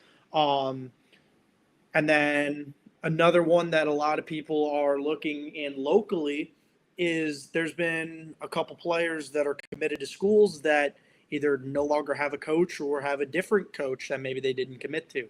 So what does a guy like, just as an example, Javari Lucas, 3-star offensive lineman out of Glade Central, who's committed to Florida? What does he do? His final players in the recruiting push was Florida, USF, and West Virginia. According to a one-on-one I had with Javari, he's locked in with the Gators. He plans to be signing his letter of intent with Florida. So that's definitely one that stands out to me. 4-star linebacker Adam Balagoon Ali, currently committed to Auburn. There's a lot of shakeup when it comes to Auburn. I think especially the recruits, from what I've heard from a couple recruits, not just Adam. I, in fact, actually did not get a quote from Adam on this, but talking to a couple other people associated with the Auburn circles, there was a lot of talk that DJ Durkin was going to be promoted to the head coach. He's currently their defensive coordinator. They have since obviously hired Alex Golesh, and Golesh has brought in the majority of his recruiting staff. So that's one that interests me, is how does Auburn's signing day class happen? Because if I've heard on good authority from like 3 people, that does raise an eyebrow for me. And then his teammate Phoenix Dongia, 3-star running back from Cardinal Newman as well, going to James Madison. Bob Chesney's not there anymore. I think Phoenix is going to sign his NLI with James Madison. Once again, they are represented by the same agency. I reached out to maybe test the waters. They nicely declined, and they told me that they are declining all media when it comes to talking with them until actual signing day. So, as you can imagine, see a Cardinal Newman at 2:45 tomorrow afternoon. I will be there like swimwear. So those are just a couple ones. Obviously, I'm not trying to go out here and be like, oh my God, get ready for these flip watches. It's just things that I'm closely monitoring, and I may or may not have my social team closely monitoring. That way they're ready to go of when they may or may not have a graphic template ready where it's, oh crap, insert person has flipped his commitment to, boom, we're getting it out in real time. That's how we roll into our prep. We are always prepared. Another one that just came to my mind is West Boca 4-star defensive back Jaden Broadnax, currently committed to Louisville. Louisville. Hope I just pissed off the entire country by saying whichever way you hate the most. But he's currently committed to Louisville. Auburn actually stands out to me with this one because of his connection with the USF staff. USF was the lone not power school in his top 7. So when you're looking at that, you're like, this was before the season started. He released this. So it's what makes you draw in so much to USF? What about USF is making them stand out? And it comes down to he had a really strong connection with DeMarcus Van Dyke, who Golesh has since brought on to his staff. Obviously, when you talk to a lot of South Florida kids, their primary recruiter out at USF is DVD.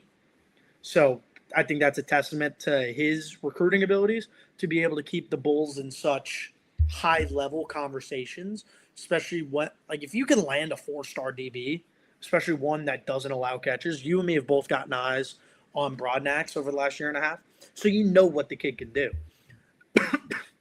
Excuse me. So I think that's definitely one. Auburn was another one of the top schools. So right now, stars in my eyes are aligning to where we could see that's my biggest flip possibility I'm looking for. Of what does he do? West Boca signs at 9 a.m. Despite the conversations I'm hearing from everybody, JV Mallory signing with Miami. I don't think a last-minute push from anybody is going to help flip him. I think Mallory has been – we've known JV Mallory was going to Miami for 3 years. The second his offer was committable and secured committable, it's I want to go to Miami. I'm making this thing happen. Miami was his dream school from the get-go. The same way you look at a guy like Darion Coleman. You knew he was going to Miami the second that they dropped out. So, in long-winded, to wrap it up, those are just a couple names with locations that I would maybe keep an eye on. In terms of a hot scale meter, I'd probably say the hottest one is, in my book, Broadnax. But other than that, I would say the rest of them are pretty cool in my eyes. I love the analysis and I love the in-depthness because it is truly a time of year that is so crazy. And it's a time of year that's only made crazier with how the college football schedules align, because you go from knowing all the staffs to look at how much turnover there is. Whether, like you mentioned, the USF staff now being at Auburn, the JMU staff leaving, even Tulane, Memphis, Florida. There's just a lot of movement at a lot of different levels. Kind of talk to what that does to this signing day period with how it's so truncated, and kind of speak to if you really think this is the best way for recruiting to happen at this level. I mean, I'm going to call it like it is. As much as this sucks, this is still a better option in my eyes than I just put my name on a piece of paper. I have signed a year of my life to this school, this staff, etc. Oh, by the way, I'm going to Alabama.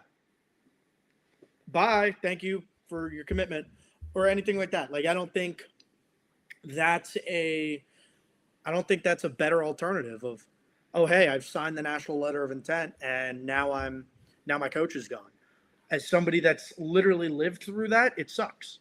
Like that was part of my recruiting process. When I was a former athlete, is shortly after my signing period, entire staff overhaul. I would have came into a program that had no tie to me, care to me. All right, great. Yeah, true freshman. I was a swimmer. Unfortunately, I am 5'9" on a good day and solid 190. Any idea of me playing football went way out the window a long time ago. So for everybody, driver's license does say 6 foot, max preps wouldn't. So there's that. But so if that happens in swim, you can only imagine what that does for football. So that's where my stance comes for that. I just think the timeline of events in college football is just absolutely dastardly right now with all of these we have 5 premier group of 5 programs without a coach headed into the bowl games. We've kind of seen that before, but when it's 2 of these teams are playing in the conference championship, 3 of them are playing in a conference championship, possibly competing for a playoff bid. Another 2 are going to get high major bowls. Might like them or not. Memphis and USF were going to get high major bowls. So that's unfortunate. It's not fair to the fans. It's not fair to the athletes that are on the staff, and it's not fair to the commits because it's just such a season of uncertainty in everybody's lives. And I truly do believe that is we need to figure out, and then you add on top of it, dudes already entering their name in the portal. Like most of those guys, yeah, your season's over, but at the same time, these guys shouldn't be entering the portal yet. Like I understand the JUCO portal. Shout out to FAU, who currently has the #1 transfer portal class in the country. Go Owls, baby! Zach Kittley's on the fly. But yeah, I just don't think that the way the timeline is currently working out is the best method for success. And I think the same way that everybody tried to fight the offseason of Florida State not getting in, it's going to be the same thing relative to everything this offseason. Coaches shouldn't be able to get poached yet. Players shouldn't be entering the portal yet. In my opinion, everything should happen after National Signing Day at the very latest. Portal opens up after the season. All coaching hires, coaching moves after the national championship should happen. Any form of tampering found by the NCAA, suspension for your program. That will immediately kill any way of just this sport getting corrupted. Once again, I think the biggest step possible was what happened at BYU earlier today with Coach being like, I'm staying. I'm locking in once again. Obviously, that, like I said, that crumble cookie money and that Latter-day Saints money, because they do get a lot of funding from the church. That definitely plays a factor. But I think that is definitely a right step for the sport. And in contrast, you got to look at Penn State and be like, what the hell are you guys doing? You guys are missing out on every good coach on the market. They're going to get Billy Napier. I think it's just, look, we could go back and forth about a lot of different conversations. I think at the end of the day, as much as the early signing day is cool, I feel like that needs to be after the season, and that also needs to line up with the portal. Like, you need to have the way I look at it, you need to line up potential coaching searches, signing day, and the transfer portal all in a row. How you want that order to go is up to the imagination, but it's just one of those things where whether you look at it from a USF perspective, whether you look at it from a Memphis perspective, Tulane perspective, North Texas, you're putting a lot of these kids in a bind because it's either A, you sign somewhere now to make sure you have a spot, or you wait till February and now you're leaving everything up to chance because now a school can go grab a guy at your spot in the portal. Now, what if the coach isn't the biggest fan of you and takes away that offer? There's just so much. There's a lot of problems with how the schedule is. And there's going to be a lot of discussion going forward with it. And I think you are someone that offers a lot of insight into that because you deal with a lot of recruits. You understand what a lot of these kids are going through. And my last question to you is, talk about guys you're watching. We talked about what this day means. What do you want to see tomorrow? Just from an overall perspective, what do you want to see from tomorrow's National Signing Day? I just want to see my guys sign. That's the biggest thing that matters to me is this 2026 class. I've been in this game for 4 years. That means this 2026 class, I remember when they were itty-bitty freshmen. I remember seeing, having kids come up to me and be like, I'm next up. Give me an opportunity. I remember things like that. I remember one of the kids, I'm not going to name him, but if he watches this, he's going to know who I'm talking about, that I'm talking about him. One of the first high school games I ever went to, he was the backup at his school, and he was this dumbass little kid. And he's like, yo, can you take my picture? Yo, can you take my picture? And then for the next 48 hours is blowing up my phone. Yo, you got that picture of me? So having those moments like that, being a part of media, seeing these guys grow in that aspect. I'm also in the coaching scene, being able to see guys that I've seen grow on a more personal level, grow. Being able to have those real conversations. There's guys in this class I've driven to camps. There's guys I have been on the phone with coaches begging for them to get an op. I have been close to screaming matches with coaches of just this is why you need to give my guy a chance. This is how passionate I am about stuff like this. So being able to see, once again, the culmination of all of that, I could care about my side of things, but for them, that means the world to me. And that's something I do love and I do cherish. And then also I did want to circle back to what you were saying in between. Basically I think, what's good is you have a 30-day, I believe it's either a 30-day or a 90-day window to get out of your NLI if your coach is gone. I think it should be 30. I believe it's 30. It's one or the other because it probably should line up with the same that happens with portal guys. So you have that little window where you can get out of the NLI if your coach is gone. So as an example, last year, National Signing Day, running back out of Atlantic, DeAndre Desner, signs with West Virginia. A little bit after Rich Rod gets hired, because he signed to West Virginia before they hired Rich Rod. He gets hired a little bit later. I get a notification on my Instagram. He didn't even tell me this. Breaking, DeAndre Desner is committed to NC State. I was like, oh, okay, cool. So there's definitely that, and I think that's an option for all of these guys, and that should be one to consider. But if you put your name on the piece of paper, you're in my eyes, you're locked in. You got to do the best for you.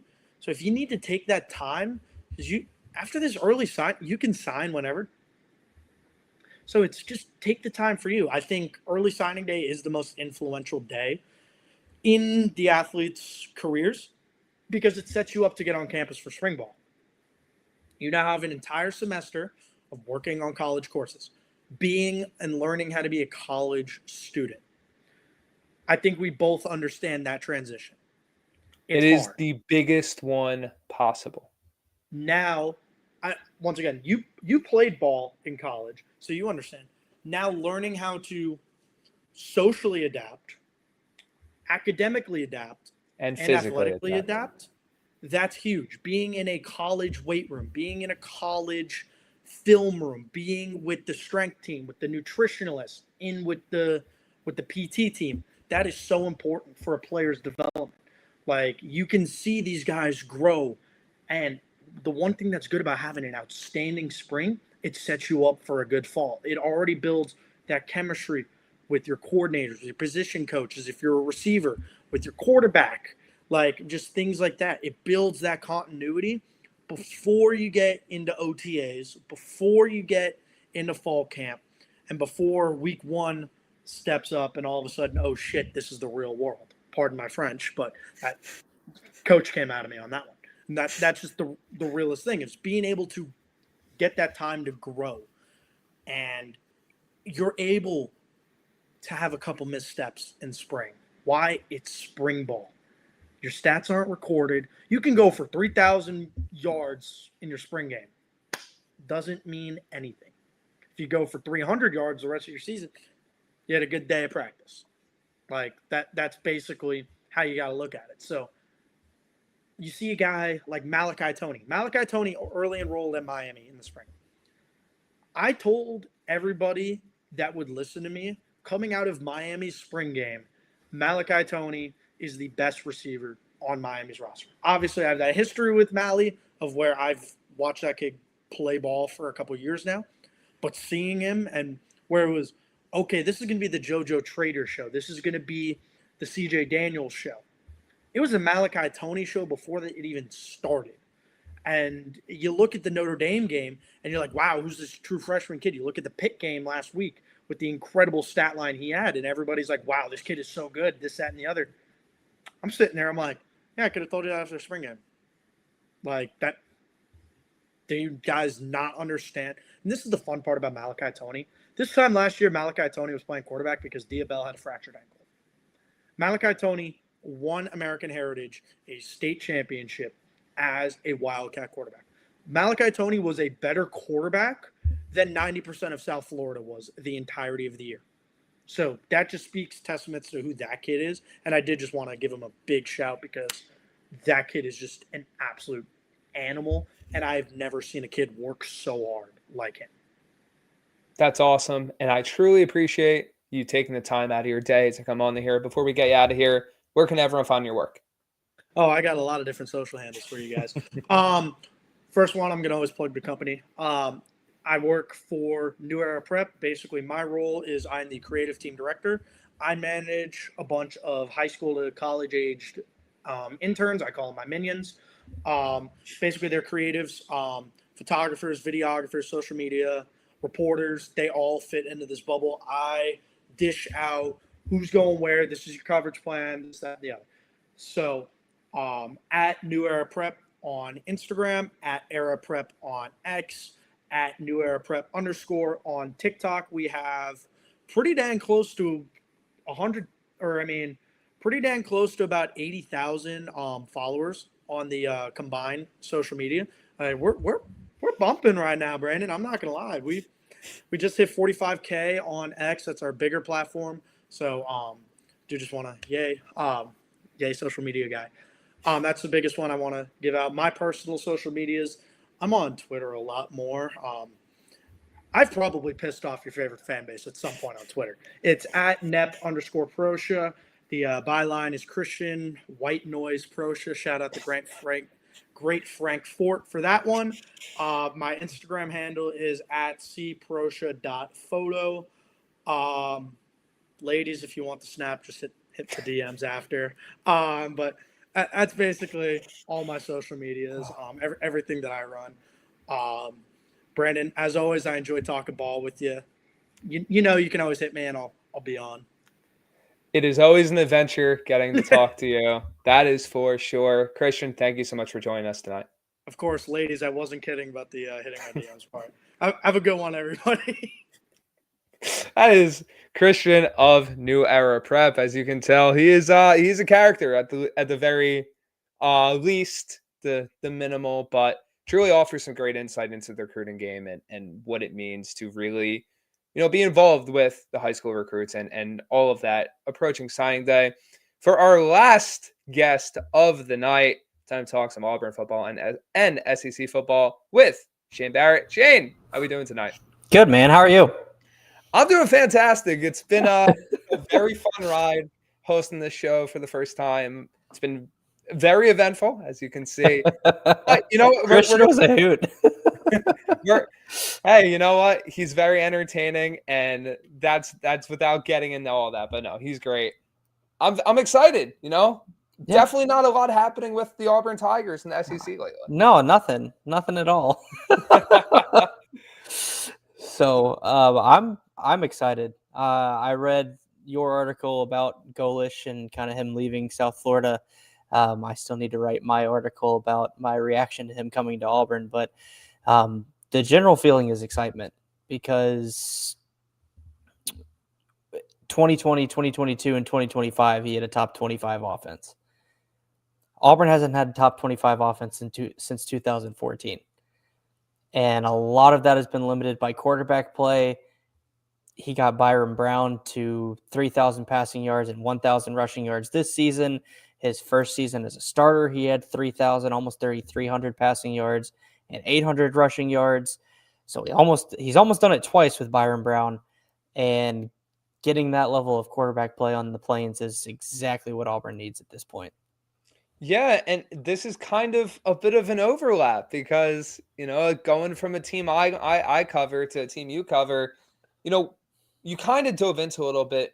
What is your level of expectation from Alex Golesh, and, you know, what do you really want to see from this team? You kind of mentioned the offense, but from an overall sense, what are you expecting from this Auburn Tigers team underneath him?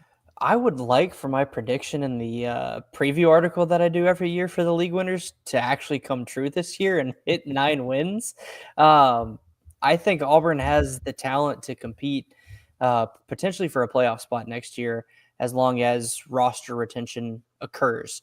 And with DJ Durkin staying on staff, Vontrell King-Williams staying on staff, and then bringing in a guy like Cody Burns, who's a former Auburn player, I think having that understanding of kind of how Auburn works for Golesh, coming from Burns and then coming from those defensive guys, will help retain that roster, but then also develop the guys. Because that's been like my biggest problem, especially with quarterback play, but in general too, is like Auburn's had great recruiting classes with Freeze, not with Harsin, but even with Malzahn. Top 10 with Harsin or with Freeze. I think Malzahn had a couple of top 10s if I remember correctly. But with Malzahn, like the players didn't get better. They came in and they either stayed the same or they got worse. And so what I'm looking for from Golesh outside of winning 9 games is actual player development. Have guys come in that maybe are 3 and 4 stars that elevate their level of play. Get the best out of your 5 stars like Cam Coleman and Jace Matthews if we can hold on to him, and Braylon Womack if we can flip him back from Mississippi State. Like, develop those guys and get the best out of your players to where it looks like we're actually improving year over year instead of staying at the same level or even getting worse.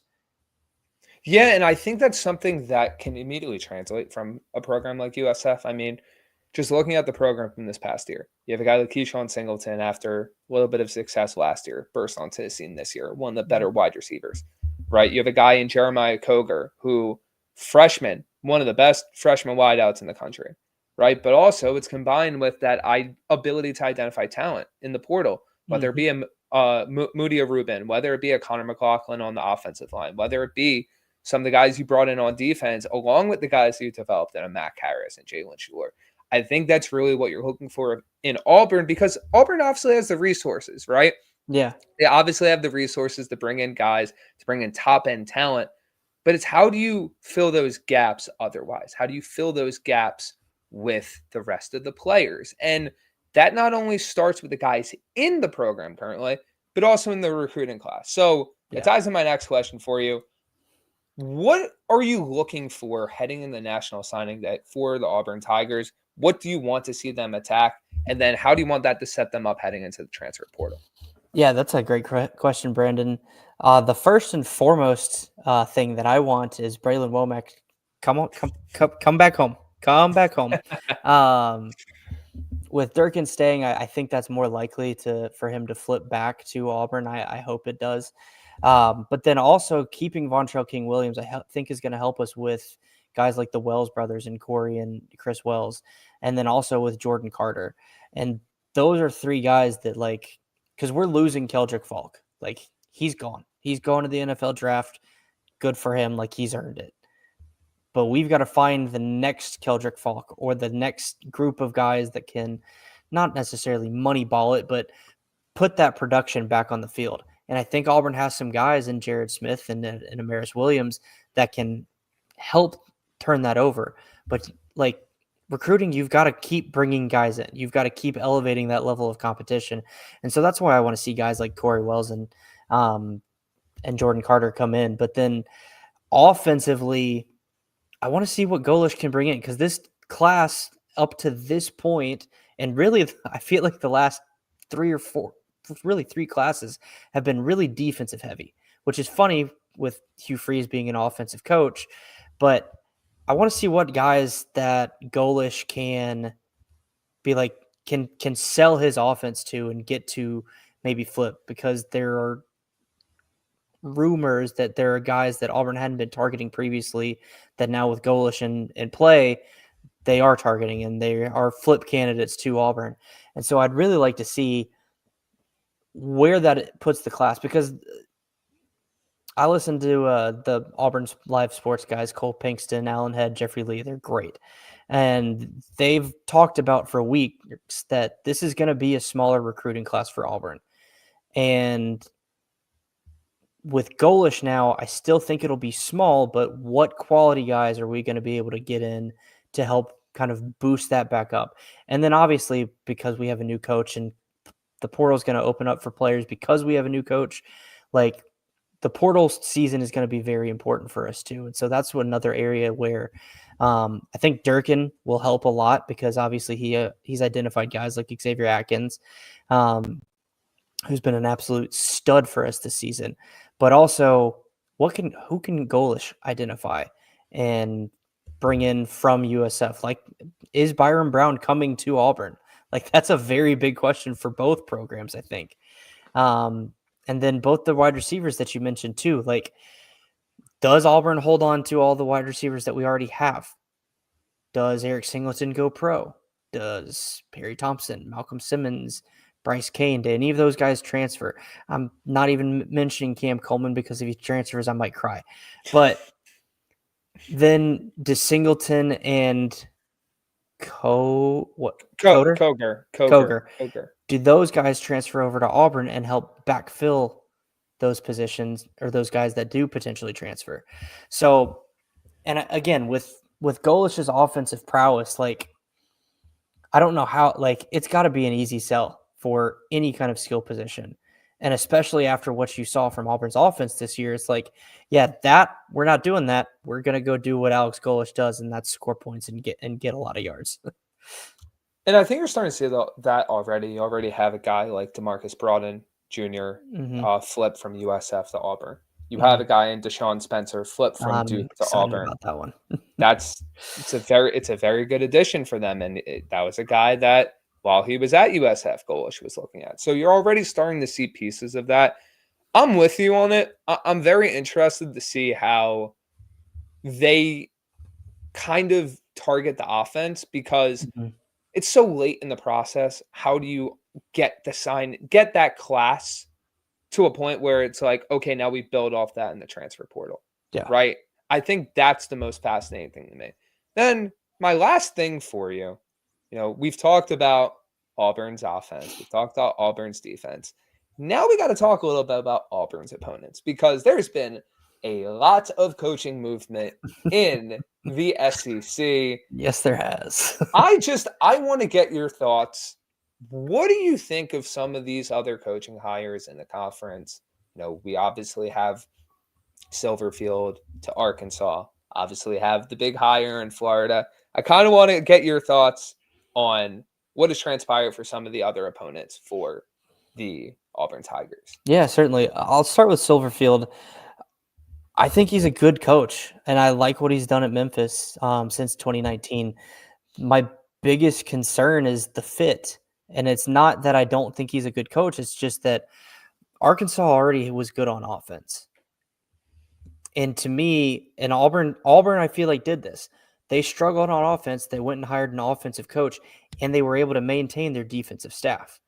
Whereas Arkansas went and hired who I think is an offensive coach, but their defense was dog water.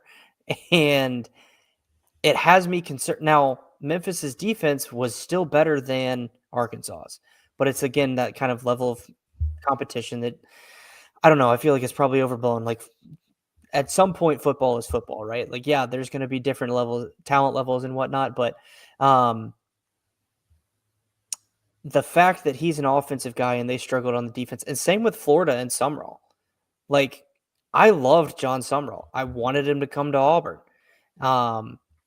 If Lane Kiffin is truly the one that talked him out of it, bye, good riddance. Like, good luck at Florida then. But I still think he's a damn good football coach. But their struggles, again, was on offense, and he's a defensive coach. And so that hit the staff for Summerall, I think, is going to be key on the offensive side, because with Florida, and I think this is, I mean, obviously with Arkansas, like, you've got Sam Walton money. Like, it really shouldn't be that big of a problem, and Jerry Jones money.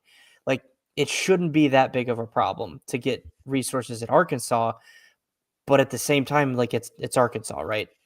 Whereas with Florida, like, I don't know why, but I feel better about their resources. I feel better about their investment into the football program long term, to where I think Summerall may have a better shot, or at least a little bit of a longer leash to try and build a program, because ultimately Summerall's a winner. I mean, he won at Troy his 2 years there, and he's won at Tulane.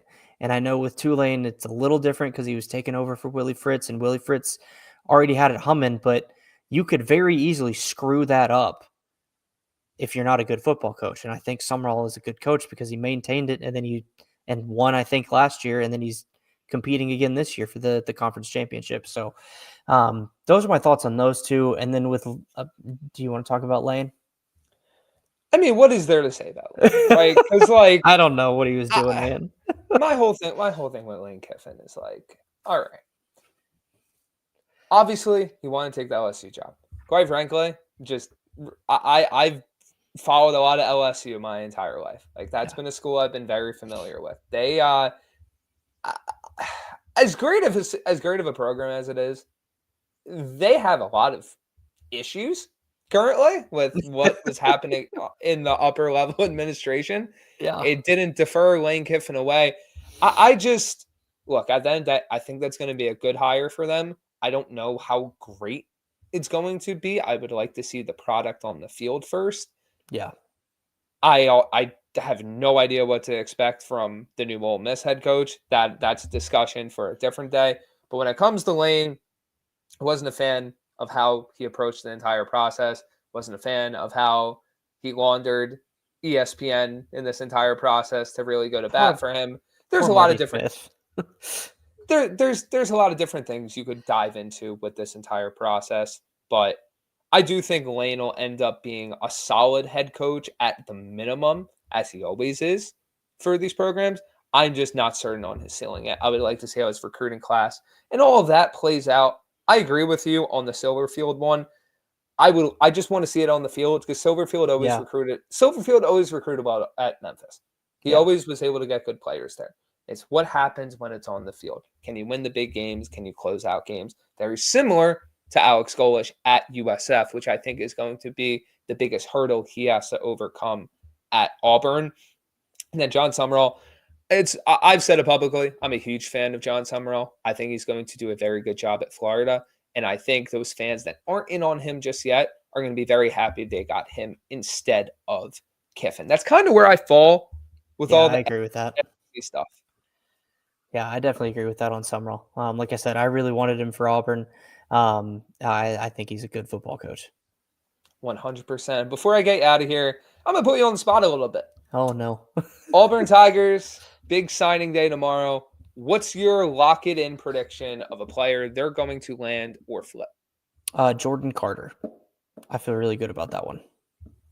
All righty. before we get out of here, where can everyone find your stuff? Yep. So all of my writing right now is at the League Winners. So I write for the Auburn Tigers for the League Winners. So you guys can check that out. And I, unlike Christian, am only worth anything on X when it comes to sports coverage. So follow me on X at FFShaneB. Well, I appreciate your time, Shane. Thank you for joining me tonight. Hey, Catch man. you soon. See ya. Shane Barrett of the League Winners provides some great Auburn Tigers coverage for us. And that brings us to the end of this week's edition of College Football Now. Thank you guys for tuning in. Looks like we've had a lot of viewers tonight, and I really appreciate you guys checking out. Appreciate you guys listening to the FIU, FAU, USF, recruiting, Auburn coverage, everything in between, especially the college football playoff coverage with Dan Tortora as well. Thank you to Robbie, to Kevin, to Christian, to Mackenzie, to Shane, to Dan. It just very appreciative for everyone that joined tonight. It means a lot. And thank you guys for checking it out. For Brandyn Pokrass of the League Winners, this has been another edition of College Football Now, and we will catch you next time. Have a great night, guys. Enjoy Conference Championship weekend, and we will be back ahead of bowl season.